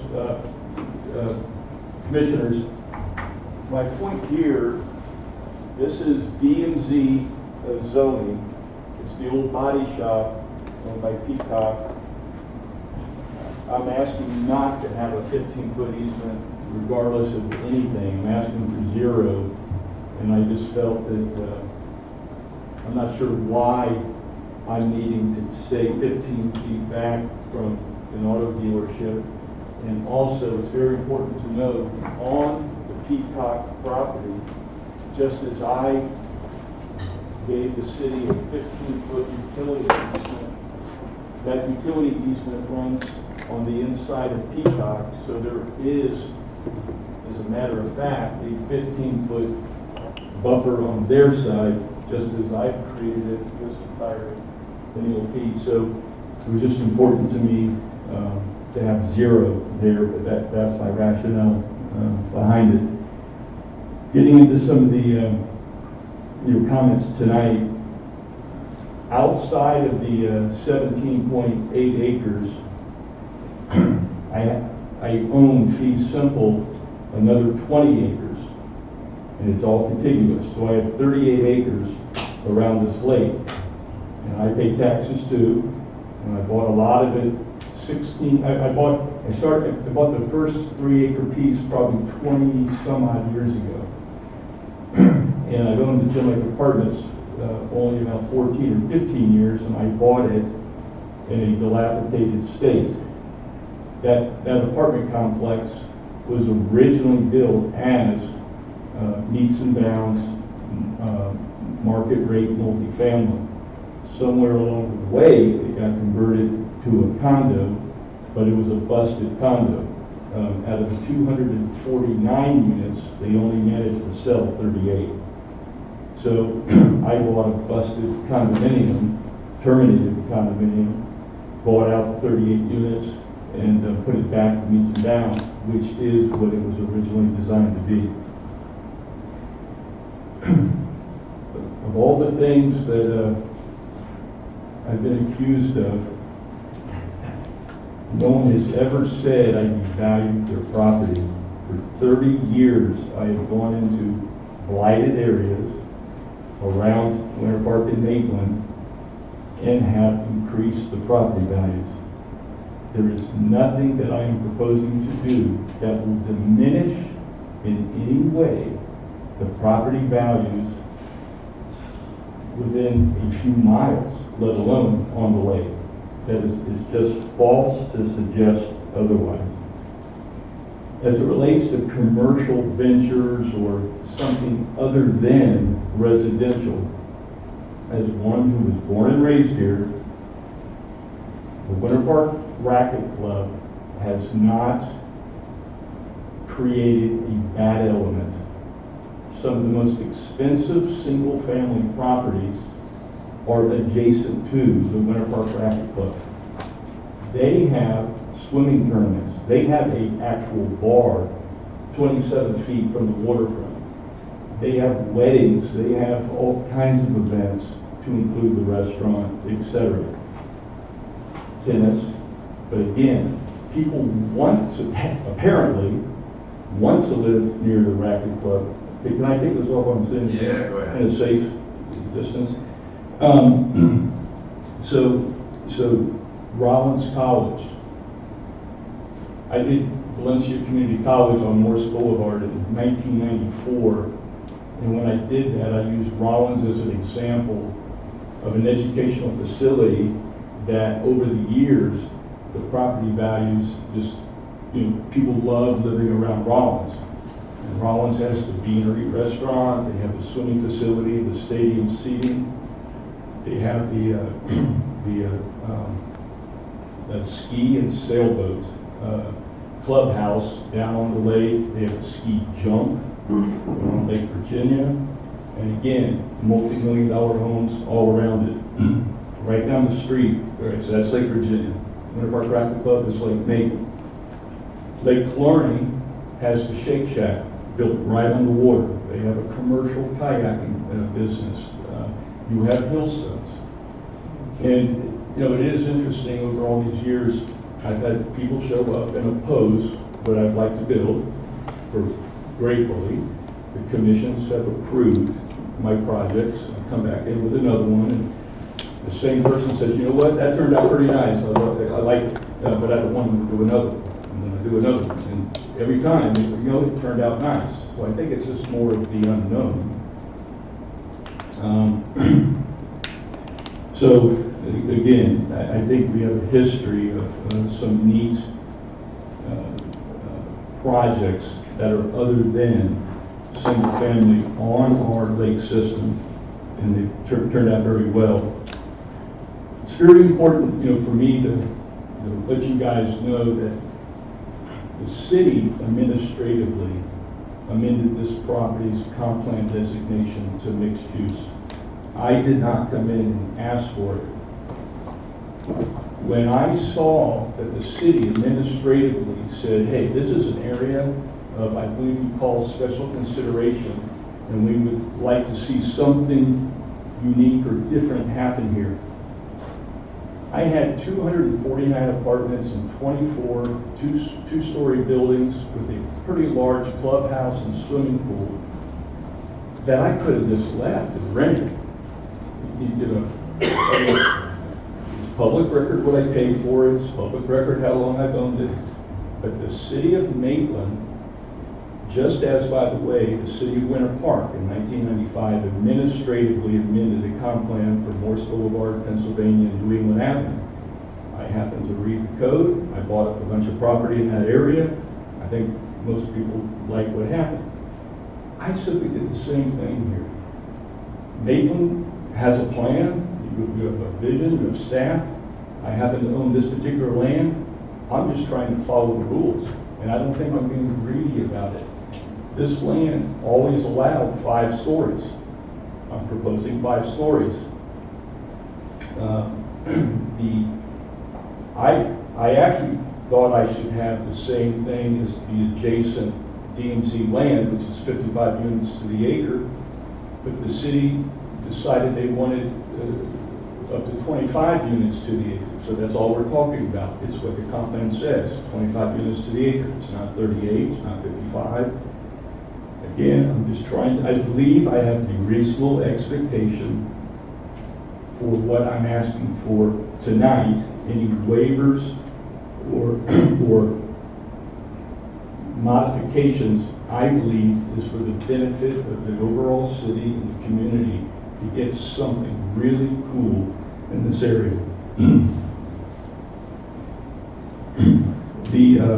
Just interesting to know, I took a developable piece of land in Ravidage, south of this proposed site, but it is upstream of the stormwater basin. And I dug out a 3-acre stormwater pond, built boardwalks around it, stacked stone plazas, dog park, playground, all kinds of things. But that 3-acre pond is now treating runoff off of Lee Road and Bennett and all throughout Ravidage before it ever hits Gin Lake, which is what it used to go straight into. That pond cost me millions of dollars to build. I took land off the table that I can't develop, and I did not have to make it as big as I made it. I am treating lands that I don't own and I was not responsible for taking care of. But I'm doing it. And I will continue to do that type of thing as I continue to develop the land I have in Winter Park and in Maitland. But I just, to own 38 acres on Gem Lake and Park Lake, I want it cleaned up and maintained as much as anybody else. The boat ramp. It's an existing boat ramp. I did not build it. It was always there. And all I'm saying is I'd like to keep it. Keep in mind, for 15 years, I probably never had more than 210 tenants at a time. But that boat ramp has been sitting there the whole time, and I bet you I never let anybody put a power boat in there, and I have guarded that boat ramp. If I was going to do something bad, I would have done it 15 years ago, or 5 years ago, or 10 years ago. I'm not all of a sudden going to change my ways and how I manage property. I believe I have a boat ramp. I know I have a boat ramp, but I believe I have a right to keep it. You could probably tell me, leave it there. We're not going to let you move it. But I would like to move it. It will make for a much better design or redevelopment of the property, but it is not to be, and it will not be open to the public. I've said it at every meeting. I really don't want to go backwards. I've been to multiple P&Z meetings and DRC meetings and et cetera, et cetera. I think there's been a lot of information, coming out there. It's tough. I just the last thing is philosophically, I believe I run a tighter ship than Winter Park codes allow. I don't allow people to put towels and sheets on their balconies. My leases say you cannot entertain in your apartment. They say that. You want to entertain, go rent a house or buy a house or go do whatever. This is an apartment, it's an urban lifestyle, it's a mixed use. I don't want it. There's all kinds of things. I don't allow neon signs. I run a tighter ship with Providence. City Winter Park will approve, pylon signs, they'll approve all kinds of stuff. But I, as the president of the association, don't sign off on it. They can't do it. So that's, how this will be run. And I actually pleaded this with staff, and they said, well, what if you die? What if you're gone? What if you sell it? I believe there's enough controls in this development order document that will protect this philosophy.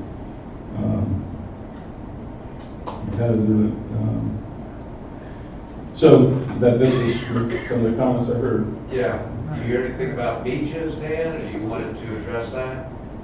So somebody that's apparently a much better kayaker or paddleboarder, canoeer than I am, I'm not losing sleep over it. I think a little beach would be nice. I actually told P&Z, you don't want it, you don't want it.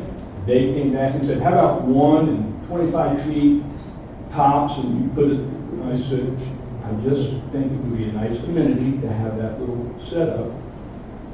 And I still have to meet all the code as the environmental agencies, etc. So I would like it, but I'm letting you know that's not my big thing. And I think I pointed out, of that 38 acres, 20 of it is outside of this PD. I currently own today 7 homes on that lake with boat docks, boat houses, and I don't believe any of my tenants, to include myself, are out there running boats around and being crazy. But let's say you denied me tonight. I still have 7 boat houses out there. And I stare at the ski course every day. I stare at a great big white sandy beach that somebody's got on Lake Avenue over there. So I'm not sure if they're out there trying to get the ski course removed or whatever they're doing. But I could be doing all of these bad things today with nothing to do with this PD. I probably shouldn't say it. I really actually don't care about having any more boat slips. I just care about having restrictions. When I bought private property that came with rights, I'm trying to follow the city's plan and vision because they made it the comp plan. But if you have a strong opinion about it, I'm going to tell you, I'm really not all worked up about that. Right. Dan, if I remember from the P&Z meeting, you talked about that being almost more a landing than a beach. Is that a good term? Yes, and that's, yes. Yeah. Okay. Go ahead, Mike. So, you're gonna have parking at your apartment complex, so you're gonna have like boat parking? I mean, you're probably just gonna have, what is it, 1.5 parking spaces per unit or something like that? So, I mean, how many boats could technically actually be parked there, I guess? There will be none. I have 2 associations I created in Rodadage, and then I created one for this property, but so we can control all the common elements of roadway.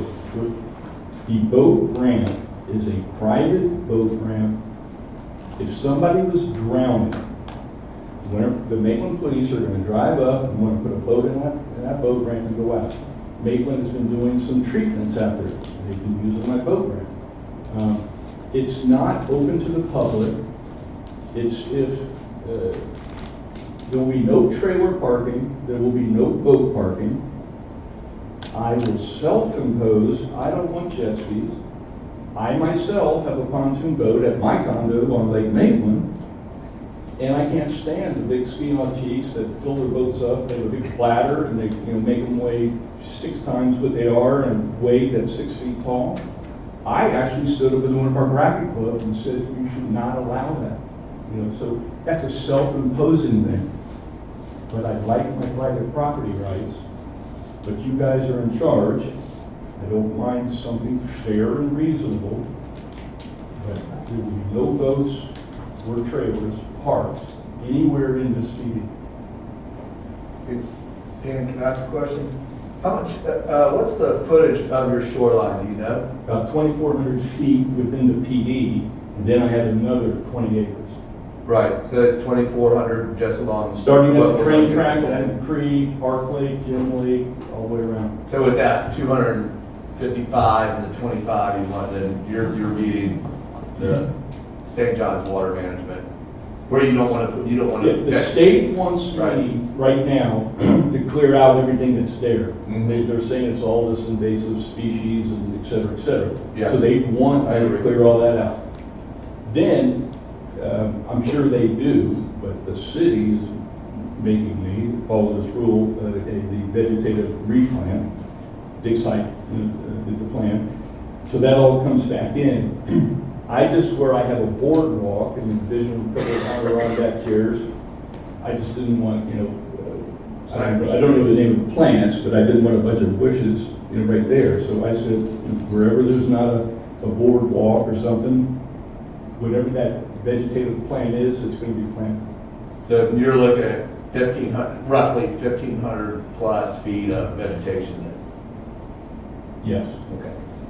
Thank you. Well, if I understand that, even that 255 feet, you're talking about native species be simply being planted out beyond the Well, to the boardwalk. commissioner's point is there, because there probably is deeper water, I'm envisioning, what I've been talking about is that's where I would plant cypress trees and do some different things, but then all the plants, and I'm not up to speed on the total names, that's all in between where the docks, where the boardwalks are. Something very important too, do not want to be misleading, but the site plan that staff put up, there's 2 large stormwater ponds that are going in, and that treats all of phase 1. But it showed a little water garden out on the peninsula. I am not putting that in, and that's all going to be beautiful lawn, which today is all asphalt, all of it. Taking all that out, putting in the lawn, the boardwalks as shown, and then that's just a beautiful place to sit. And I would also make this commitment, anything, if everybody's okay with Adeline, other than quality of product, and I think a unique ability to have some mixed-use elements, the proposed Benton product is going to be the same. It's not going to generate any noise or light or anything else that Adeline's not doing. So anything else that I'm developing, I have it orientated on Gem Lake, where you have a train track, an auto dealership, and then you have all the land at Rabidosh that I'm developing, which is all commercial. I did that with purpose so that you don't have sound or light going across Parkway. So I always heard it was Bainbridge that was doing that apartment complex, is it not Bainbridge? Bainbridge is who I did the 5-story deal with in Rabidosh. Alliance, I did the 7-story building with. I believe, and they're here, that somebody left Bainbridge, started another company, and that's who I have involved in this project right now. Yeah. But you saw the rendering. I think it's a beautiful building. Yeah. Dan, we talked, and I don't remember if you and I spoke about this. We're talking about with the apartment project in terms of construction, some podium construction, so that we're going block on the ground floor and framing up. What a lot of these, some of them are sitting here. A lot of them want to do stick frame, 100%. They have things that they need to do, to make a profit and be able to do things. I've done 2 big apartment deals in Rabidosh, this will be my 3rd. I made them all do, all of them, concrete base, a high floor to ceiling, and one of them, the 7-story, is 100% concrete. Yeah. But I will tell you, I think both of those projects were very successful, and I think the apartment developers have appreciated, though it might cost a little bit more, I think they realize they're getting better rents and they have greater value in the project. So I did painstakingly require some things in their contract that they originally didn't want. Very good. Mike, you have any questions? Yeah, there's been a lot of talk about boats and. Speak up. I'm sorry. There you go. This man. There's been a lot of talk about boats. I'm just seeing that as less and less of an issue on this. You can't park boats there, and nor would you want to, a project of this quality, because to be honest, boats parked out in a parking lot look rather trashy, and I don't think that's the object of this development. I don't see jet skis ever out there. A jet ski, you go around the lake once, and well, that was fun. Time to go. There's just not much to do there. Oh man, I've got to see you. I got to disagree with you there, but go ahead.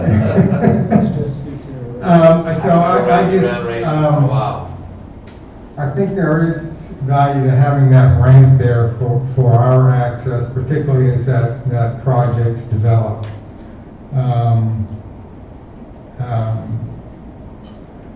On the beach, and I don't know if we can do this with staff, but I would like to leave open the option of, maybe 50-foot or 225-foot stretches if he can work out with the staff remediation efforts as far as, vegetation, cypress trees and this and that would compensate for, an additional 25 feet, because I would hate to rule that out as far as it might add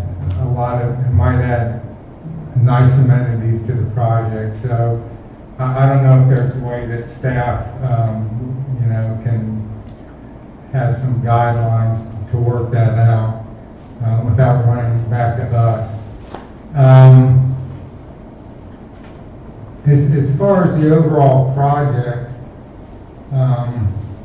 this is kind of what we've wanted to do here for years and years, quality mixed-use projects instead of, apartments and I mean, I did the math here, 38 acres, 25 units an acre, 950 apartments. So now we're talking about, a nice place to go. So we'll have Independence Lane here is a nice place to go. We'll have Maitland Market is a nice place to go. And so we're creating these little places. We talk about what a sensitive place around. And when you look at the connectivity with the bike lanes, that you can ride your bikes from here, over to that project. When you look at things like an auditorium, I mean, it's just like kind of like everything we've been searching for. So I guess there are details to be worked out, and then I guess the last thing I'll say,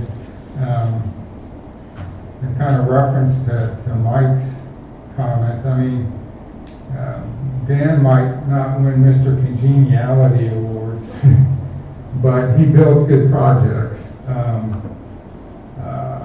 You go down to Hannibal Square, that's a quality project. You look at what he's doing with Ravidage, and this is sort of merging Ravidage, extending it into Maitland, and that's a quality project. And then it kind of merges us in Winter Park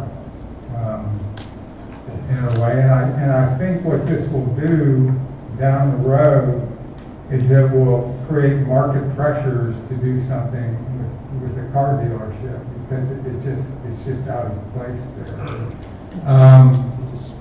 So, and I know there are concerns about residents, because the unknown is always scary. But you go down and you look at the other projects that Mr. Bello is building, they're just not loud, boisterous, crazy places. They're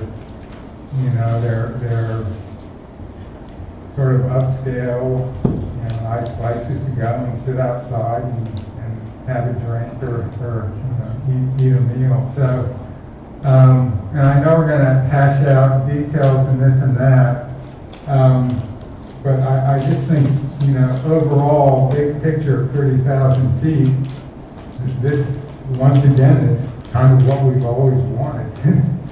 And so I'll leave it at that. And I think that the improvements to the lake, that lake is basically a big retention pond right now. The water's a mess, it's clogged with weeds. When you take the runoff out of that and redo the shoreline and put in some native species and put in some cypress trees, I think you will do a lot to restore that lake. I think enough to justify another 25 feet of beach myself, but I would leave that decision. So, All right, thanks, Mike. Any questions, Lindsay, Mike? Otherwise, I'd be aching for a motion. Wow, okay. No, I think you got questions. Go ahead. Yeah, when do you want, I've got a few, but. Yeah, I have a few as well. Not that, No, I mean, so the point of clarity before we get, I don't know where that 38 acres just came from. I had the subject, I think what we're talking about here is 17.8 acres, right? Right.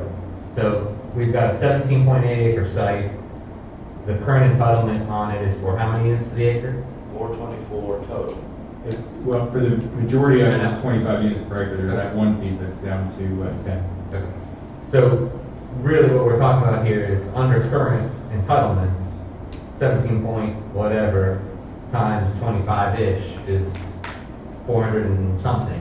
445. Depending on how the math goes and what the breakdown is. So we're talking about the 400-ish plus the other commercial development on this site. So I mean, we are talking about a more than by right entitlement process, which I think is great to have the discussion, and it allows us to each kind of work through all the details instead of just saying, hey, I'm going to come in and build whatever I can build max. So I think this discussion is valuable and also will hopefully lead to a better product than just going in and maxing out entitlements to whatever you can get. So I think that when we met Dan, and when I met with Dan and Dan, we talked about a few things, some of which has been brought up tonight, specifically to Mike Dabby's comment, because we are hypersensitive to disclosures tonight, so I'm going to disclose more. We talked about limiting on we talked about specifically about the boat slips, the number of boat slips, reducing the number of boat slips that are currently on the plan. We talked about limiting the overall size of the boats. We talked about horsepower, length. We talked about just limiting the overall activity on the lake, being concerned that is a lake, two lakes, that as of the current state don't see a whole lot of activity, I would assume. And with the increase in development, it's going to see a lot more activity. And so wanting to be sensitive to the fact that, yes, this is a parcel that has certain appurtenances to it existing or were existing until they're knocked down, that should be respected, but also we should respect the impact of this future development on the rest of the lake. So I think while I also appreciate the history of the developer and past successful projects, I do think we need to be more sensitive to codifying some of these restrictions. And I think we should talk about, for the next hearing, specifically number of one, should boat slips be allowed on those docks? If two, what should be what should be the overall number. I think we should look at the impact on the activity in the lake, and that should include looking at restricting both the length of boat allowed on that lake and horsepower. I think we should talk about no outdoor boat parking, which has been talked about. And then also, I think we need to specifically limit the access to that boat dock to residents of that community and not having that be a public boat ramp. So those are my thoughts on the boat ramp specifically and boat use specifically. With regard to uses, I appreciate the need for flexibility of uses because it does allow for good projects to be able to adapt and morph through the changing of development times. But I also don't know that all of those, not all of that parcel is the same. There are parts of that parcel that are more apt to certain uses. And I talked to both Dan and Dan about looking at where those uses of the bucket of uses that are being requested, are there places on that overall 17-acre parcel that we would want to not see certain uses. So knowing that one of the uses is a more robust sort of outdoor sports kind of aquatic complex, making sure that where should that go and where shouldn't that go, and specifically where are the residential uses going to go, where is that restaurant use going to go, and sort of looking at that overall basket of uses and saying, are there any sensitivities to those uses being on certain portions of that parcel? Like I said, I get having a basket of entitlements for an overall parcel, but my concern would be putting those uses where they should be. And not, as the plan sits, they're not committed to those specific areas being specific uses. And so my thought for this, for the council, is to think about that. The beach use, again, I think that there's concern about two things. I think there's the overall activity that would bring to the lake with beach use. I also think there's a concern about the aquatic and quality of the lake and making sure beaches are. I think both of those concerns can be managed through this process, and I think that we've all seen the increase in paddleboards and kayaks. I know that I have to walk my paddleboards down to the lake for my kids, and even somewhat light paddleboards are difficult to reach in over a dock and get in for my kids. So I think a comfortable launching area of whether it's beach or something for kayaks and paddleboards is a good thing. And so managing that through this process, but also controlling it so that it doesn't become a party beach for that lake, I think the balance we're trying to strike, and I think we can do that. And then dwelling size, I saw that dwelling size modification request. I'd like to hear a little bit more from staff on that. Yes, exactly, and we can talk about that now or at the subsequent hearing, but I'd like to hear a little bit more about that.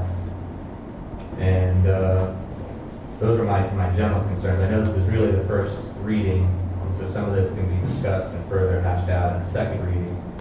I appreciate the feedback. I always think that this meeting is an education forum for us to hear from the applicant and the residents. I think we've done that, and I think those are my thoughts for discussion amongst the council, and then also for staff to come back with either tonight or later. Ms. Lindsay. Okay, thank you. So, Mr. Village, you and I have not had a chance to meet yet. Good evening. I appreciate you coming here to discuss this with us this evening and to give us your thoughts. I have a few questions and I have a few comments, and first of all, I would like to reflect my own hearing of what the residents are saying. I think it's very important that we consider the noise, we consider the quality of the lake, we consider the vegetation, and we consider the life that is currently on that lake. And so taking all of that into account, I want us to be very sensitive to making sure that the choices that are being made are being done with the ecology of that lake in mind, because it's very important to the residents as a whole, for the city, but of course it's also very important to the residents of those lakes who count on seeing that snowy egret show up on their lawn every morning. So I get that. My first concern is, or question really, is specific to your statement you made about the boat docks. I see that there are 3 of them, one on Lake Joe and the other 2 are on Park Lake. And I don't take issue with their existence. The idea of having an opportunity for people to walk out onto some sort of big platform to look over the lake is a great idea. I love that. But I see there's boat slips. And so you said, take it or leave it with the boat slips, but I would like to know what your intended use of those boat slips would be. Were you intending on renting those out to residents or making them a launching site? I'd like to know what you would like to do with those if you have your druthers. Commissioner, I would like to have them available for owners or tenants within the PD to use. And again, we're here talking, and I told somebody, I said, I don't like to negotiate, but I do like to communicate, and you understand where I'm coming from. I have no problem with the horsepower restriction. I have no problem with the length of the boat restriction. I have no problem reducing the number of slips. But if some gentleman wants to rent an apartment and he has a 13-year-old boy and he has the ability to put a 13-foot Boston whaler down there and take his little kid out on that lake and teach him how to run a boat and go fishing, I would like to have a boat slip. I have no desire to have a ski nautique. I have no desire to have a big, wave runner or jet ski. So I believe everything that I've been hearing on this side and this side before the next meeting. Let's get it hashed out. I think we're on the same page. Okay, I appreciate that. Would you have any opposition to staff and council bringing some timing restrictions on when motorcraft could be launched on the lake? If it's like 10 o'clock at night till 6 in the morning, I have no problem with the restriction. It's funny. I mean, I'm now sort of in. I have rights. I was just thinking, I can't predict the future. I think we can come up with something, and I'm not opposed to looking at it. I just want it to be reasonable, and it goes both ways. Winter Park did some restrictions on me 20 years ago, and they went and returned them because they shot themselves in the foot. They shouldn't have done it, and they knew it, and they fixed it. So I just want to be open-minded, that reasonable things. I'll tell you something. I really envision my whole little deal is kayaks, paddleboards, canoes. If there was a 13-foot Boston whaler, I'd be happy. But that's my vision. I don't. And I think you're communicating that vision, and I'm seeing heads nod. So I think the residents are generally on board with the idea of quiet motorcraft, and I think that speaks well to the idea of development. Why don't we all remove the speed course out there and not let one person have something the other doesn't have? I mean, that's where I come from. I just, and I'll tell you something, I'm paying $450,000, $495,000 a house. If it comes with a dock, I should be able to put a boat down there. I just think, I'm paying taxes, I'm paying the price, I'm doing my deal. So everything you're saying I'm in agreement with, but what's good for this person should be good for that person. The house is a single person. So The next question I want to bring up is related specifically to my review of Mr. Mathis, just to keep your name straight, provided me the conceptual plans. And I've been looking through them extensively to do a lot of review on my own so that I was really very understanding and familiar with this. And I see that a huge amount of Track B, which is where the first apartments are going to be built, ends up with most of a substantial amount of that parking lot is going to be in the actual floodplain. The track B? Right. It's just the opposite. The floodplain is down by the lake. That garage is up by the train track. It's the highest point. It's actually almost 12 feet above floodplain. So then those are going to be the units that are actually in the floodplain.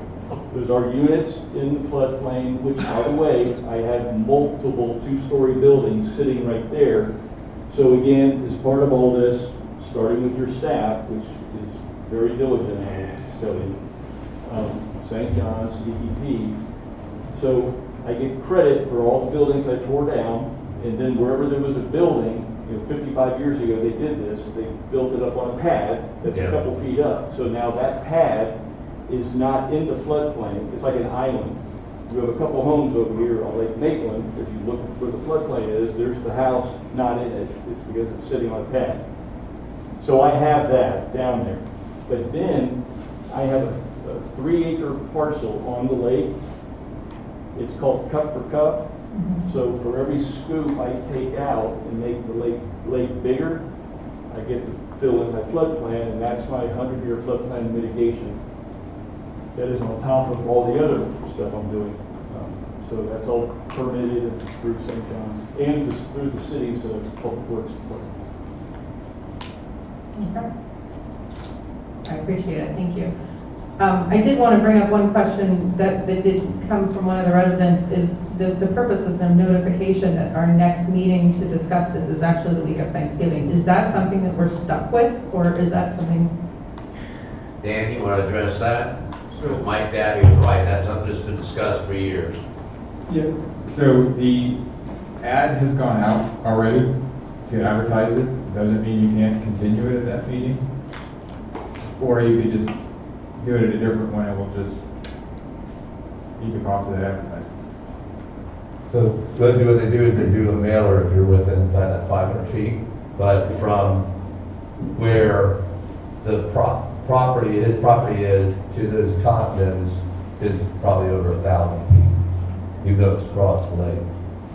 So that's kind of where you run into the problem. The mail outs that go out are only required in the first public hearing, which was the P&Z hearing. The public hearing, should you guys move forward to set a public hearing date, that is just advertised in the paper, on the website, at the library, and the city hall. There's no mail outs that go with that public hearing. Dan, so basically if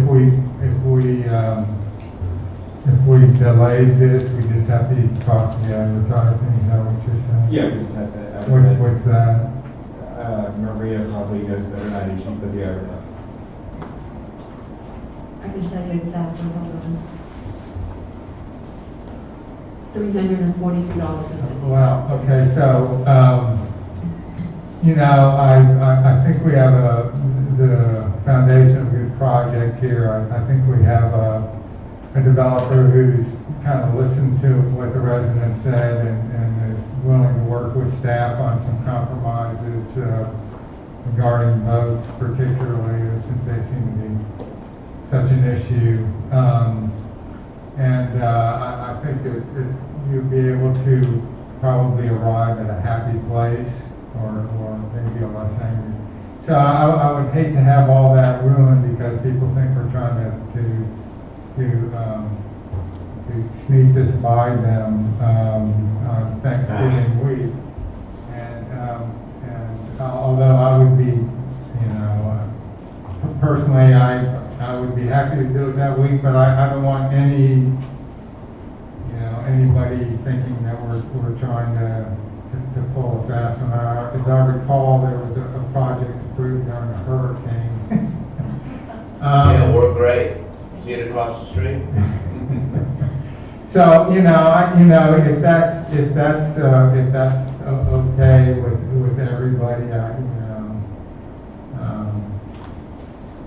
but I think we've got a good thing here. I think we can iron out the differences and arrive, at a quality project and one our grandchildren will be proud of. So, Bill, I don't know if anyone else agrees with any of the points I had on today. Dan Mathis has any responses to those points, or if you all want to kick that to the next meeting. Well, I think, yeah, I would like some clarification, because if it's council's direction to have something come back with all of these items addressed, rather than us trying to guess at what you want, I'd like to hear some. That's why I revisited. Correct, so if it's council's direction that if it comes back and we push it to December 14th is the only meeting in December, which is fine, that would be the next available council meeting. So I'll pick them apart if you don't want to. Yeah, and Mike, do we want to also, I know you're talking about usages, but do we also want to look at those setback requirements that we're having kind of problems with the road and I think some other impervious areas? So, you can, but I would deal with those separately, but yes, we can deal with setbacks, but you got your paper in hand and we're gonna. I do, so one of the was codify the number or some kind of restriction on the number of boat slips. So right now he's asking for 3, and I think I calculated Dan about 6 apiece, right? What they Total of showed. 18. Yeah. One on, if I'm doing this by memory, one on, like, Park Lake. One on Park, One on Park- 2 on Park Lake, 2 on Park, 1 on Jam, I think is the way he got it. correct. So, my question is, 1, do you want to allow, the question is 1, do we want to allow boat slips, period? And then 2, if so, how many boat slips would you want to allow? And then I think that the restriction should be and we talked about this at the site, was that in a lot of other places, those boat slips become pretty valuable, not just for the people who live there, but everybody wants to put their boat, on a lake. I don't think that this has the same appeal as Lake Maitland because it's a much smaller lake. But still, it's great to have access to water in Winter Park and Maitland. So, does anyone else have concerns about the number of boat slips? If not, I'll stop talking. No, you're good. I don't have a concern about the number of boat slips, and I don't even necessarily, to Mr. Bella's point, he does have a right to use his land, and I don't want to encroach upon that right. I'd like to find a way to be able to codify the understanding of the nature of the boats that are going to be used, but I'm wondering if that's something that can be done inside of the covenants specifically, as opposed to us legislating it. Let me put it in perspective. How many boats, trailer spaces are we talking about putting in Fort Maitland? You really wanted to go You there. don't want to do that. No, I do, actually. I understand. How many spaces are we talking about? 13, I think is what we're. That's what there are now, I believe. 13. So allowing 13 public boats on Lake Maitland and the Chain of Lake. How many acres is Lake Maitland? 441. Lake Osceola, Lake Virginia, Lake Mizell, and all the connecting lakes of the Chain of Lakes. So I do think it's relevant to talk about how many boats you would want to see on a X amount of acre lake at one time. Oh, So- Mike, Commissioner, you're talking about a public facility versus a private facility. Exactly, Mine's private. exactly. Okay, so I mean, it's apples to oranges. No, it's apples to apples. So we're talking about the number of boats you would want to see on the lake. And I don't think you would, I think it's worth having the discussion about how many boats you'd like to see on that lake.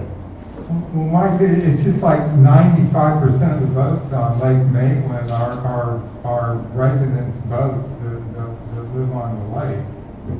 Understood? And this, So how many boats, are we okay with having 18 boat slips or not? If the answer is yes, well then, like I said, we move on.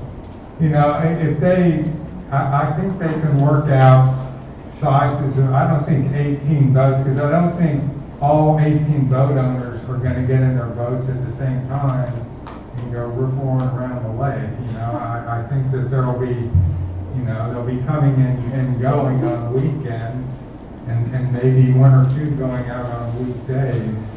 And, if we work out some agreements and like what Lindsay said about covenants, it's about,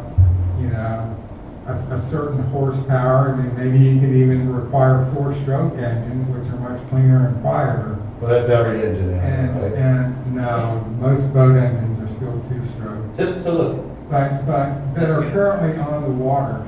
So I just think there are ways to do that. I don't think 18 boat slips overwhelms that lake. okay, so that's okay. I'm just trying to bring it up for discussion. If there are 3 votes that say we don't care about 18 boat slips, then let's move on. I'm just saying we move on, but I think Dan is asking for direction.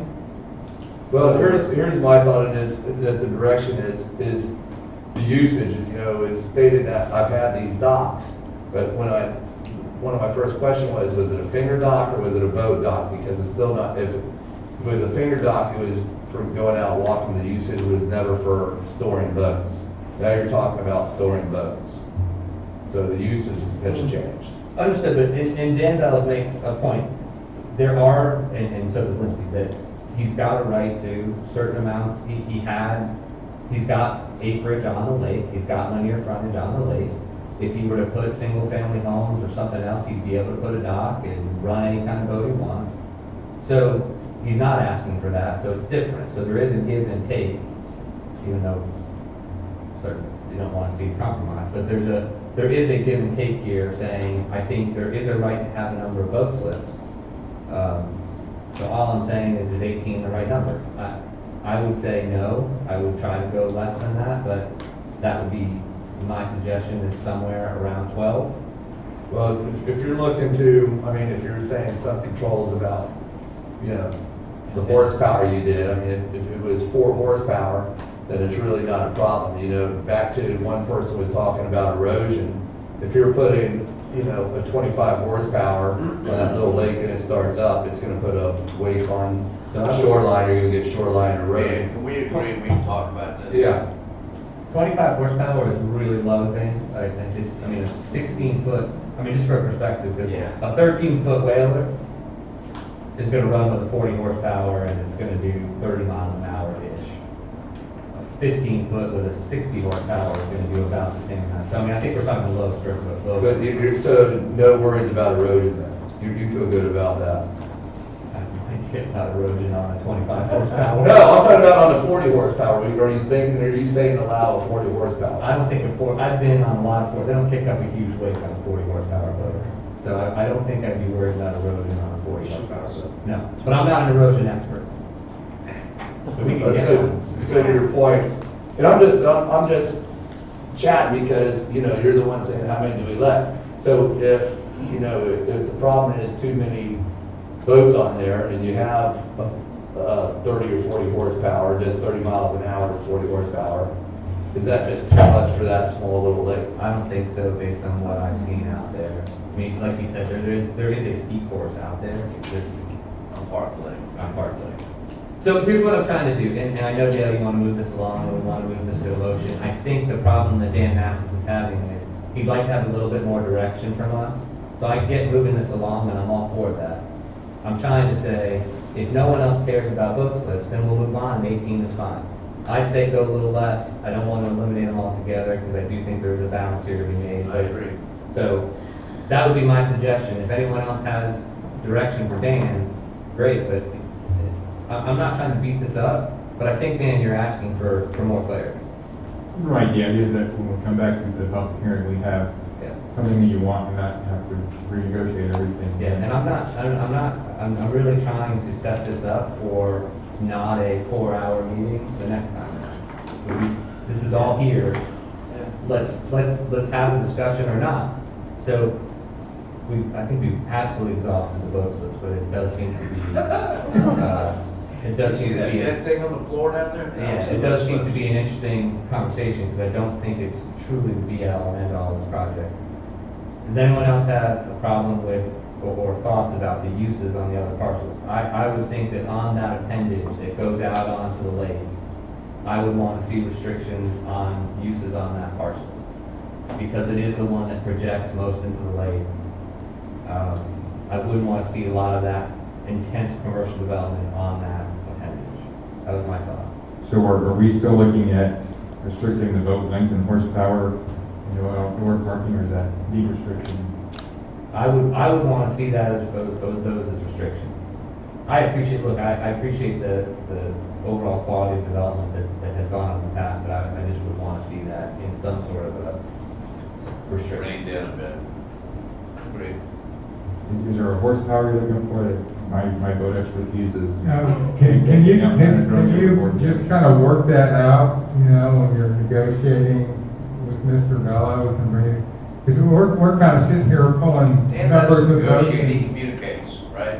Sure. You don't negotiate, you communicate, right? We're just kind of Willing to be pulling reasonable. boat numbers and horsepowers out of thin air, and I think that's something for you guys to work out, and come back to us.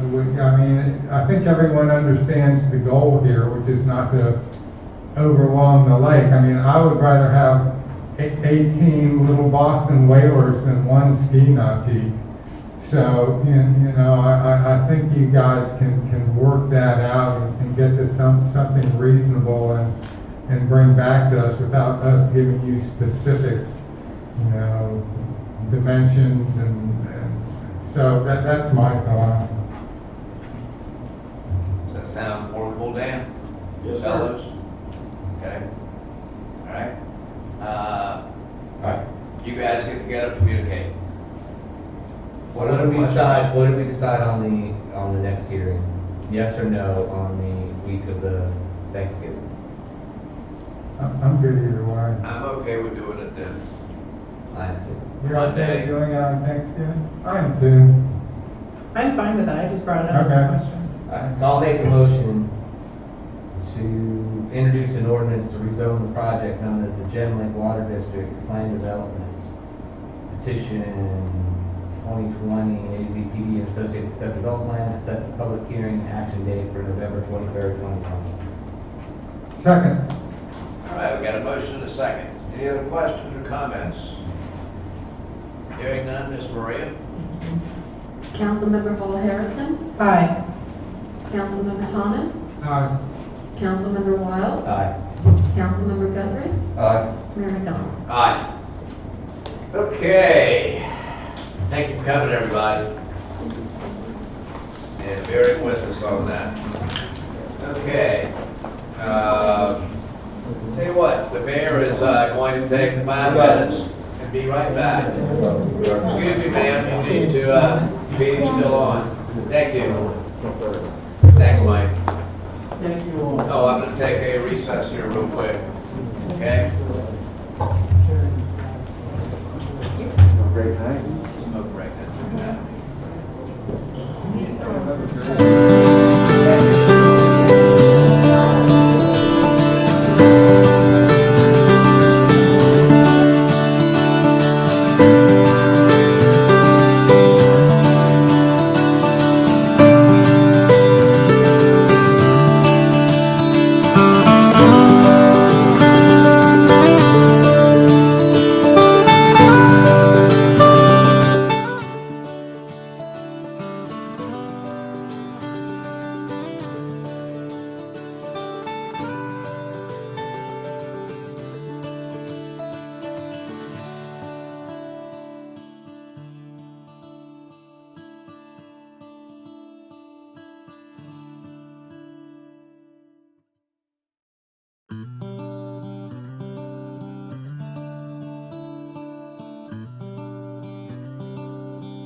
Just think you're a Georgia fan, Mike.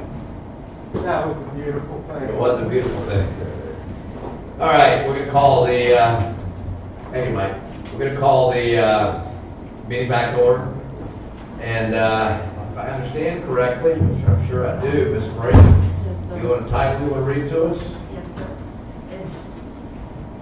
An ordinance of the City of Maitland, Florida, amending Land Development Code, Chapter 21 zoning, Section 21-5, Article 14, establishing the regulations of food and beverage pickup through door, window, identified parking space, providing for codification, conflicts, and an effective date. All right, very good. Dan, do you have some water? I did. Took a breath, there we go. Yeah, I'm trying to talk fast around here. Yeah. Do we have any need for disclosures here? Is this a quasi judicial process? This is not quasi It is judicial. not. I talked to Dan about it. This is not quasi judicial, we don't need to disclose. Because in this case, the city is the applicant. Correct. So, before you tonight is again, introduction for a proposed ordinance to allow curbside takeout window as an accessory use. So, when we look at doing ordinances, especially new ordinances, staff looks at several different aspects of it. The why we're doing it, what is the use, who all does it apply to, where is it appropriate, and how it works. So looking at the why, prior to COVID-19 pandemic, the trend of this type of use, curbside delivery, Uber Eats, all those types of uses were in place. COVID-19 absolutely accelerated it. I don't even want to say tenfold because the number's a lot higher than that.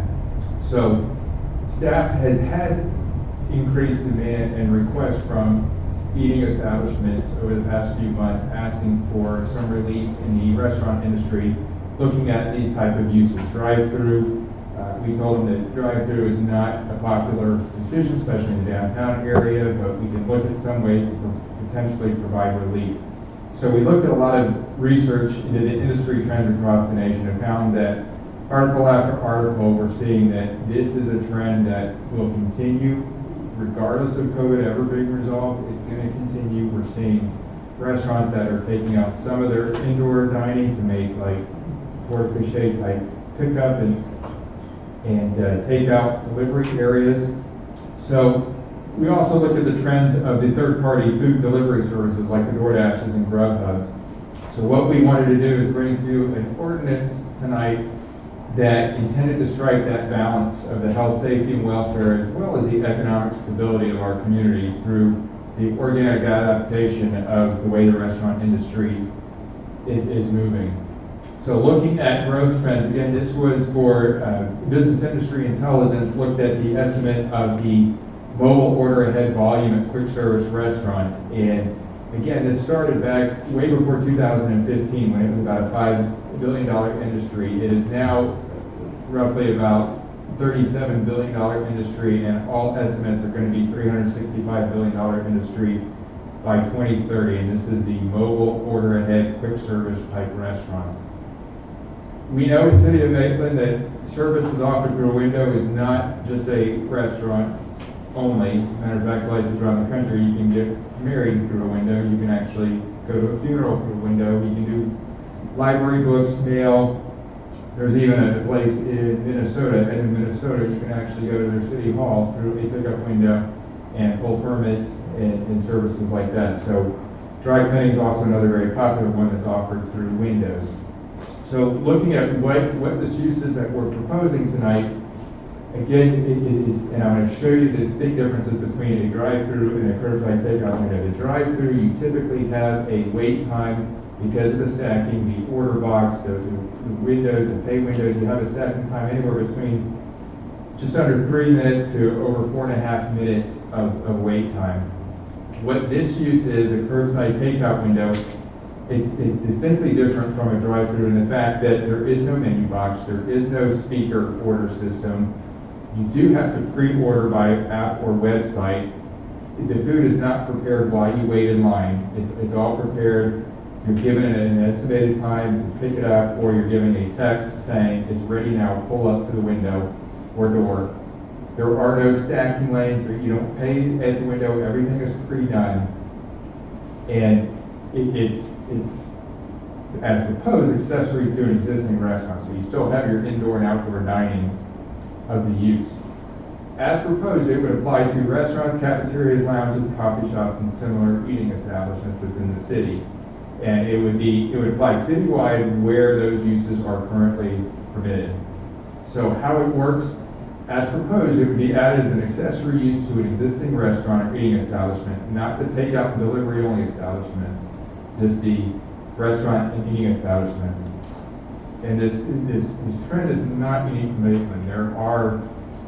There are examples around the country. There's even one in Castleberry that does a very similar thing. I believe it's a 2-1 Flats that has the pre-order, prepaid, here just go to the time, pick it up.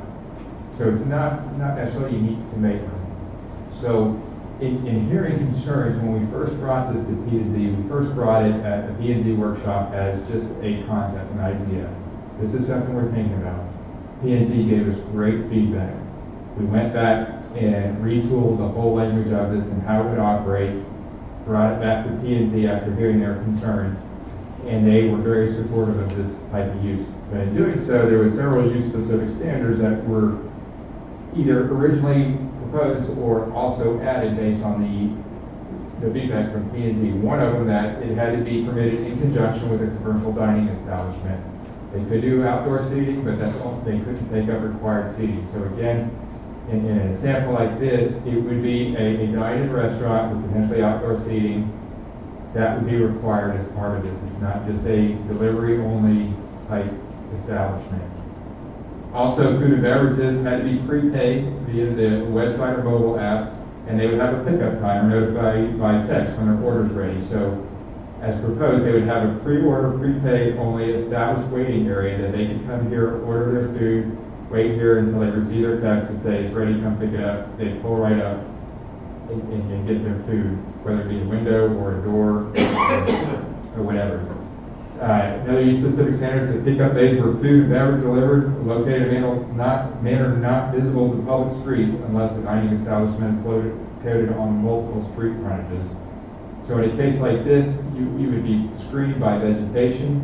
It would be located in an area where it's not very visible from the road. If it's on an intersection, say if this was an intersection here, the way the ordinance is written is that if it had to be on a side where there was any visibility, it had to be the lesser traveled roadway of the two roadways. But in a case like this where you have Athena's, let's say, in a case like this, you can locate it in the rear of the building where there's no pedestrian conflicts, there's no visibility from out here. You might have a little visibility on this road, but it'd be protected again by vegetation. So another use-specific standard is that any window or door for the delivery of food or beverages shall be recessed or flush with the building. This was also based on a concern to try to keep it, unlike a traditional drive-through where you have a very prominent window that sticks out. The intent of this is that it would be flush or recessed, and it's hidden from off-site view. They can incorporate a canopy or an awning over the window or door just to protect it from rain. What P&Z wanted to see is that a limitation on the size of that. So P&Z wanted to limit to 1 foot on either side of the window or door and no more than 5 feet projecting from the building. So again, in a case like this would be a typical canopy over it. Additionally, that it had to be the pickup bay needed to be integrated in the parking lot, an on-site circulation pattern designed for pedestrian safety. So the pickup bay cannot be separated by any raised curb or material to prevent cars from entering and exiting, like you see in a typical drive-through where you have your own dedicated lane with curb where you're kind of, once you're in that stack and you're stuck. This would provide an uninterrupted drive aisle. So it would allow for anything from pickup as well as even bicycle pickups or walk-up windows or things like that. P&Z added this one about adding one directional sign permitted that would indicate that it's a mobile order pickup window not to exceed 10 square feet. So in a case like this, you would see a typical sign located over here marking where that would be. They also want, there was also a standard that the pickup bay shall not be entered from or provided direct access to a public right of way, so you don't have, like in the case of some drive-throughs where you have direct access right into the lane and right out. So it'd be broken up by vegetation, broken up by curbs, things like that. Also, a use-specific standard that the area shall be designed so that pedestrians don't have to cross area intended for food delivery unless the pedestrian crossway is provided by means of pavers, markings, or raised. So in a case like this example, you would have the dine-in parking off to the side. You wouldn't have any pedestrian parking over here, so where there'd be any conflict in that case. So P&Z wanted to also limit it to only one pickup bay per window. They didn't want the appearance of having multiple windows and multiple pickup areas. There was, at one point, they talked about having like a food delivery service only pickup window versus a quarter ahead window. So that got removed. So that would limit it to only one window. Maximum length of the pickup bay shall not exceed 50 feet. This was a concern of P&Z as well. That it should be screened on either edge. The intent behind this is that you wouldn't, this really limits you to about 2 parallel parking spots. So if it was 2 curbside pickup areas, it would be limited to that, so you wouldn't have a lot of cars here and something like that. So also, this was very important to P&Z. They wanted a condition that outdoor staff stations for purpose of on-site ordering is prohibited. They didn't want the typical what you would see like in a Chick-fil-A where you have someone out there with an iPad taking orders, taking payment, and masking it like that. So that would be part of the ordinance as well. So again, this is not something new. We see these in cases like this. You've got a library that has pickup. You've got some restaurants that are now adapting to these type of uses with pickup windows.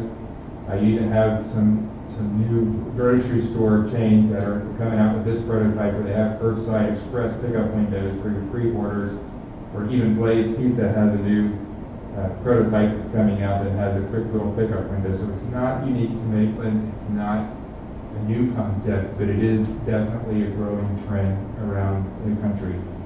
So when we took this to P&Z in October 15th, P&Z voted to forward this ordinance to council with a recommendation of approval with modifications. I explained those modifications that came out of P&Z. And then in October 28th, PRC voted unanimously to recommend approval of this ordinance as modified. Both this and, I won't talk about the previous case, but both, well, this case, we incorporated all of P&Z's extra conditions or recommendations because staff wholeheartedly approved and thought it made the project a better project. So again, staff recommends council introduce the proposed ordinance establishing the curbside takeout window and set the public hearing date for the same date, November 23rd, 2020. I'll be happy to answer any questions. All right, anybody have any questions for Mr. Mathis?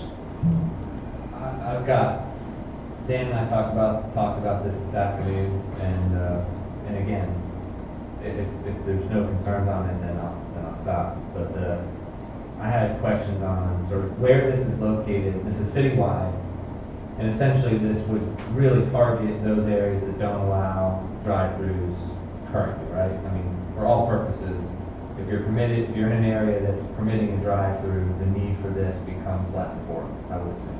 Absolutely, this would apply to anywhere restaurants are permitted, but you're right, there's only a couple places that the drive-throughs actually allowed. Right. So really, this is targeting DMVD, which is now what DMV, I don't want to keep on saying DMV, but it's targeting that area. And my concerns with Dan were that when I read this and I read all of the rules that were being placed around it, I thought if you need this many rules, it's really the application of this is going to be difficult. And I look at your site, and it's just this perfect site of how this is where it would be located, and it would be screened, and it would be this, and it wouldn't be visible. And I think of how that plays out, and I think it's going to be difficult to execute. I also think that it's going to be tough to manage that flow of traffic with cars and with cars that are parked in behind it and then pulling into those spaces. And it's going to look an awful lot like a drive-through, and I would rather see the site personally, I mean, drive-throughs don't scare me, I think, as some do, and I would rather see a site really truly designed to be functioning as a drive-through than have a sort of hybrid that I think potentially, given the constraints that we're so concerned about putting around it, I don't know how it would function. That's my concern. I don't know how it would truly function in reality with that use. Ms. Lindsay? So Dan and I also, we had a conversation about this last week, and extensive discussion, I feel like. When we talked about it, and can you go back to that image that you had, which is actually a perfect illustration of the restaurant that's got the, where you're showing it, go back, the one that's perfect. To Mike's point, this was my exact concern, because if we're going to be allowing these, they're going to be in an area where we're probably trying to encourage more development, which has more walkability to it. And my concern with this is that by allowing these types of windows, that we are going to be creating islands surrounded by concrete. Just by the necessity of if we want to have a restaurant who wants to be able to put in one of these takeout windows, well, you're going to have parking on an opposite side. It's going to create islands, which is going to impact the walkability, because now we've isolated. When we talked about this, did you come up with anything that you thought we could creatively do in order to make this workable in a way that is not going to impact this? Because like the example of Athena's, that's a great one, where you've got a strip of businesses that are all frontward facing, and so now you're using an accessory driveway on the back side to be able to furnish that. But in this example right here, you know, we're now talking about like the Einstein's Bagel as an example, where we've got a building or a structure located inside of an island of concrete. And that's fine if we're talking about not in the downtown core, but the parts of the city where we really want to encourage more walkability, I would not like to see that as a model. And I know we discussed this at length, and I'd like to know what you thought about and what you came up with. Well, and yes, we talked a lot, and you got to be thinking a lot, and I think that's where that Athena's came from. I think there are certain examples where, to the best extent, you hide it as much as possible. In a case like that, you have the back alley with no pedestrians, really, I think you've got it there. In a case like Einstein's that you brought up, that use has 4 sides of parking right now, so that's not a walkable site. That's not. You're basically saying that needs to be torn down and rebuilt in order to do anything with that, or else you're going to have an island within there. What I see this being most effective is potentially, well, you're going to have your out parcel restaurants, whether it be MCM 1 and 2 or whatever. You see it may potentially on end caps of the shopping center where there is an end drive aisle. Or you see them in a place where there might be a back alley, something like that. You're not going to see them, other than a walk-up window like Jeremiah's, you're not going to see them in the middle of the center. You're not going to see them in places like Antonio's or Francesco's that just don't have the physical ability to do that. Where you may see them is a Buca di Beppo that's got a porte cochere that has an area you can pull up and pick up the food. That's already pretty much set up for that.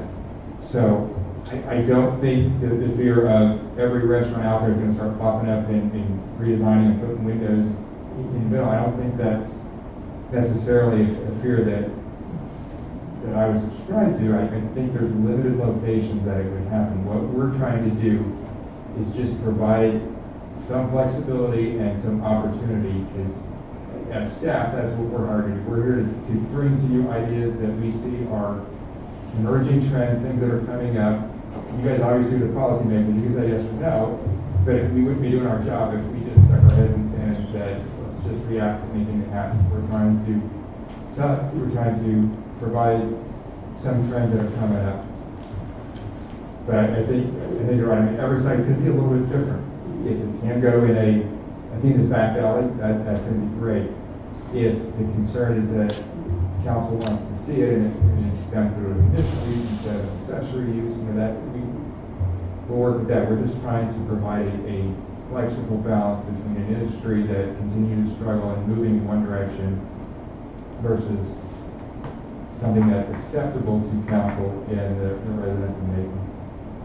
Okay, and I totally appreciate and am grateful that your staff looks towards the future and is looking at trends and says, hey, you know what, we need to make sure that we're capitalizing on this and making it relevant for businesses who want to come to our community. I just want to make sure that we're not sacrificing safety and also really the integrity of trying to create a walkable downtown city center where we can actually move around if we're already, if, you know, we get new restaurants who want to come in and now we're creating islands of concrete because that's the only way for them to put a drive-up window into it. And to Mike's concern, or his point, I do agree that there are seemingly a lot of limitations. I have to admit, I think it's a little bizarre that we're so concerned about hiding the window. You know, it's not like it's a fantasy video. This is a takeout window. So I'm not sure why we're so concerned about hiding it and that it has to be hidden behind vegetation. I don't get that necessarily, so I don't know if I can see where P&Z was coming from with that concern, but if that does limit the ability to actually make this a useful and practical thing, then I think maybe that's worth re-examining. I think we're going to see this. You brought up the Einstein site. That would be a redevelopment of that site. Any new development is going to have to meet all downtown standards. It's going to have to be brought up to the road. It's going to have to bring all those standards to play. So where this could possibly work is going to be limited by nature of a reuse redevelopment or an existing building that has the right layout that can do it. I think it's a lot. I mean, I look at it and I look at it and say it's a lot of rules to make a drive-through not look like a drive-through. Amen, thank you. I will say that word. That's when I first saw this, when I first saw it, it's a more efficient drive-through, and so, and maybe that's okay.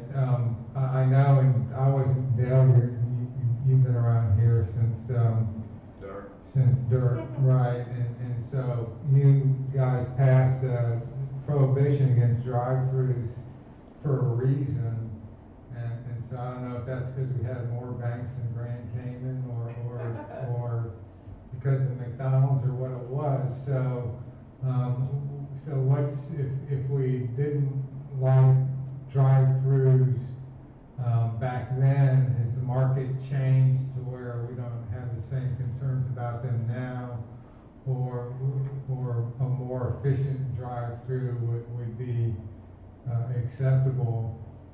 I think after we all get our dose of COVID vaccine, these will probably be made or used generally for Uber Eats and Grubhub, probably more than residents at that point, unless the market really has changed. So, and maybe making things more efficient for those delivery services is a good thing, but I just, you know, it is, you drive through when you get your food. So that's a drive-through, but it's a very efficient one, and maybe, you know, I don't know, I talked to Danny about whether we're the first city in the state or country to do this kind of ordinance. And are there restaurants who would come to Maitland if we had this, whereas they won't if we don't? Would this give us some sort of market advantage? And so that I'm not sure of either. I mean, I'm kind of open if this is the latest and greatest, but I'm kind of, you know, we went to great lengths to get rid of drive-throughs in the CRA several years ago, and so now we're going to kind of revisit that. And even took them out of Maitland Concourse North. So maybe, yeah, I don't know if we should revisit it. You know, I don't know. So I'll leave it at that. Yeah, I agree with Mike. I think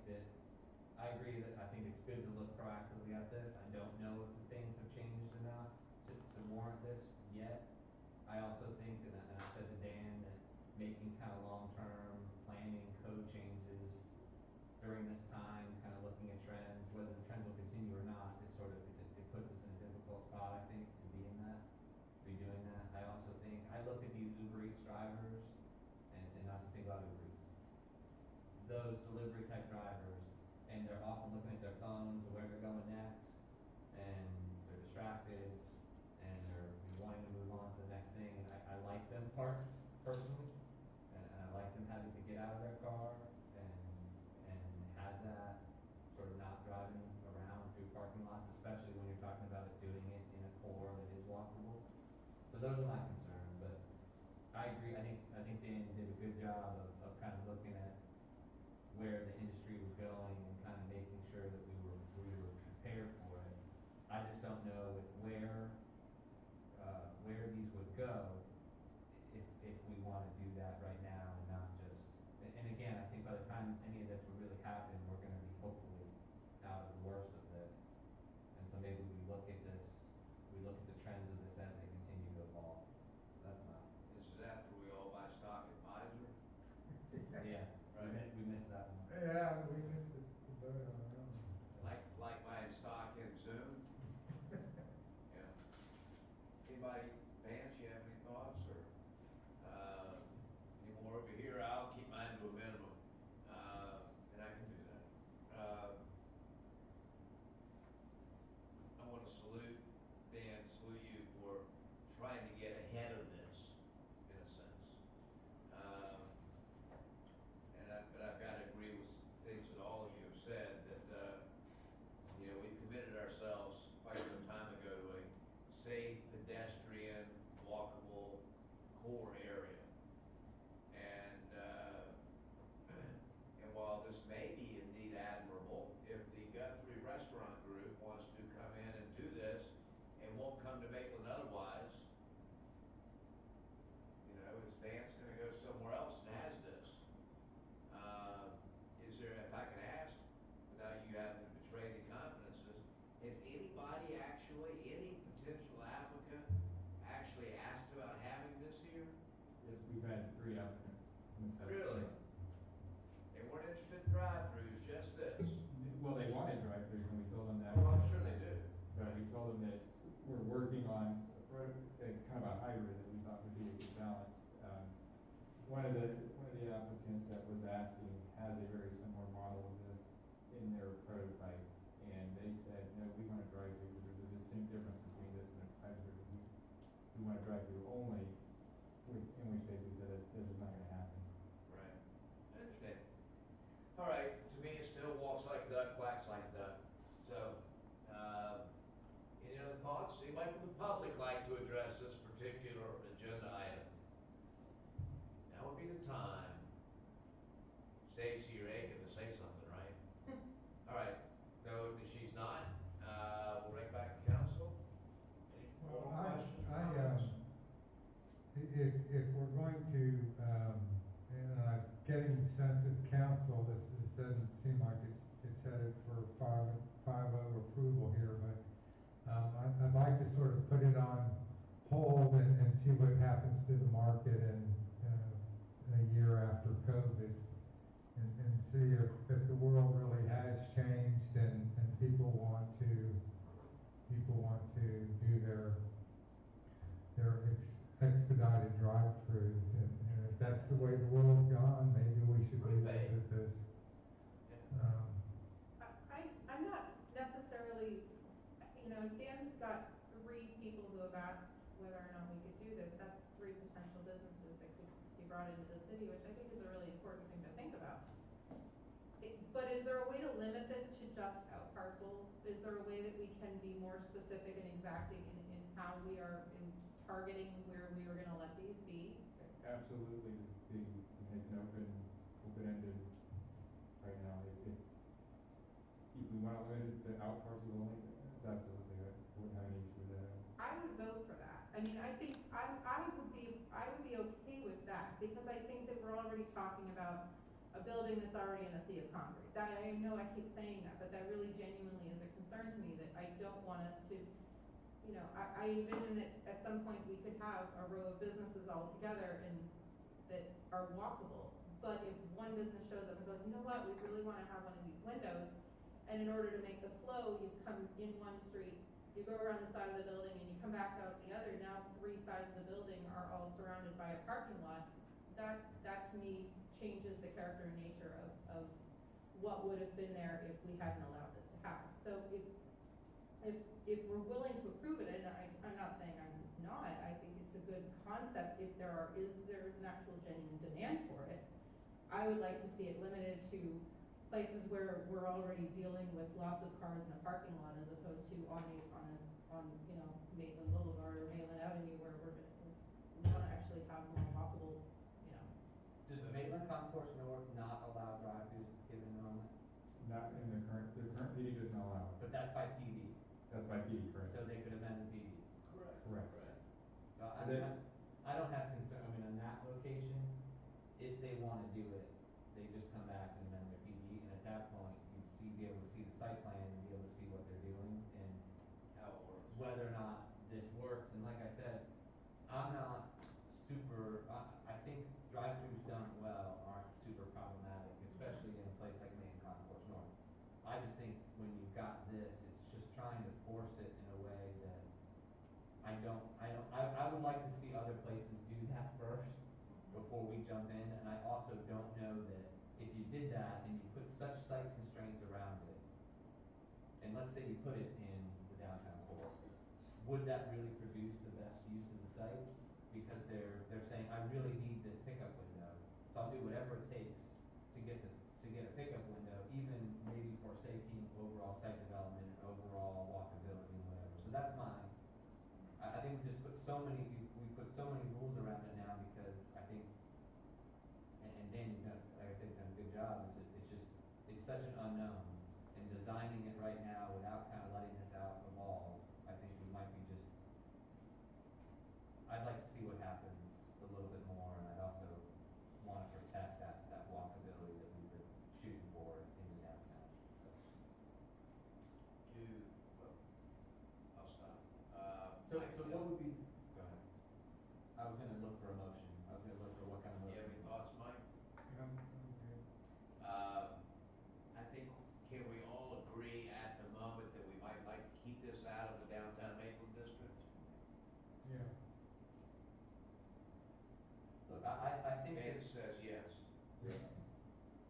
I think my I'm motion. not asking any hard questions right now. Mike, would you rather see this tabled and continued, or just say? Well, not you know, what you said, you know, makes a lot of sense, Mike. So if somebody's negotiating a PD and this can be part of the mix, then, and it's in an area where we wouldn't mind negotiating that element into it, that's, you know, that's good.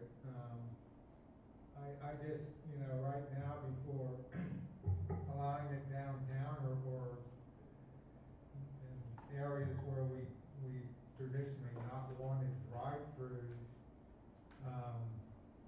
before we revisit that decision, I would like to know if that's really what the market's demanding, and if it is, you know, we got to change our way of thinking. Okay. But you know, we're not going to know until we've all gotten 2 weeks after our second dose of vaccine. So,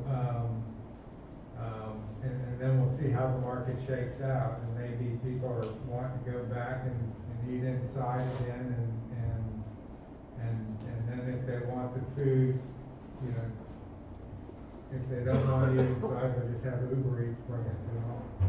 And No, I can assure you, I want to eat inside for lunch with every one of you guys the first week in May. So Sharon, can you table it to a date uncertain? Yeah, so, I mean, you can table it, I'm thinking the ad might have already been What's that? done. Okay, what? So, the advertisement, so, Yeah, but we could either table it. Table it at the next that meeting? or, we really have to give it a date certain if we're gonna do that. We can continue it to the next meeting and then table it indefinitely because we've already advertised it. So I can table it indefinitely at the next meeting? Yeah, Okay. so if you introduce it, Okay. we've already run the ad, Got so it. you have the public hearing, you continue that public hearing if you want to say 6 months or until staff, has an applicant? So do I have to continue it or introduce it? You have to introduce it. Introduce it tonight. Okay. Yes. And then at that point, I'll continue it indefinitely. I'll make a motion at that meeting to continue it. On the 23rd. With a thought at that meeting too, that when we continue it, if it were to come back to be looking at specific. It would just be one meeting, yeah. Of DMD, wherever we want, but. Right, so you wouldn't be starting all over again. Exactly. So what might be a good, I think if you do that, is to table it to 6 months, May, because the whole code's gonna come to you. At At that November point. 23rd meeting. Yes. Correct, at the November 23rd, if you table it to when the overall code comes, because at that point, you'll be looking at the code anyway. We could either put it in there with whatever modifications you may have, or put it in there if there's still a, Right. unless Where it's we are. fluid, yeah, it may be that it goes away, it may be that the trend increases. So I'll make a motion to introduce the proposed ordinance establishing curbside takeout and accessory use and set the public hearing and action date for November 23rd. Second. We have a motion and a second. Any further questions or comments? Hearing none, Ms. Maria, if you would. Councilmember Thomas, Aye. Councilmember Wild, Aye. Councilmember Guthrie, Aye. Councilmember Paul Harrison, Aye. Mayor McDonald. Aye. Okay. Now, what do we have here?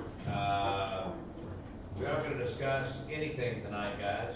Now, we have any reports, which I do. Turkeys? I do not, that was all my legal business. Turkey. Turkeys. Real ones. When are we doing this? They're here now. Oh, yeah, they're in the freezer. We've got a bag, usable bag, and turkey if you want to take it. Yep. Don't leave it in And, your car. don't leave it there without making arrangements with Maria. Yes, we've had it happen a few times. Yeah, I'm gonna donate mine to somebody that needs it more than me. Yeah, I'll second that. Okay?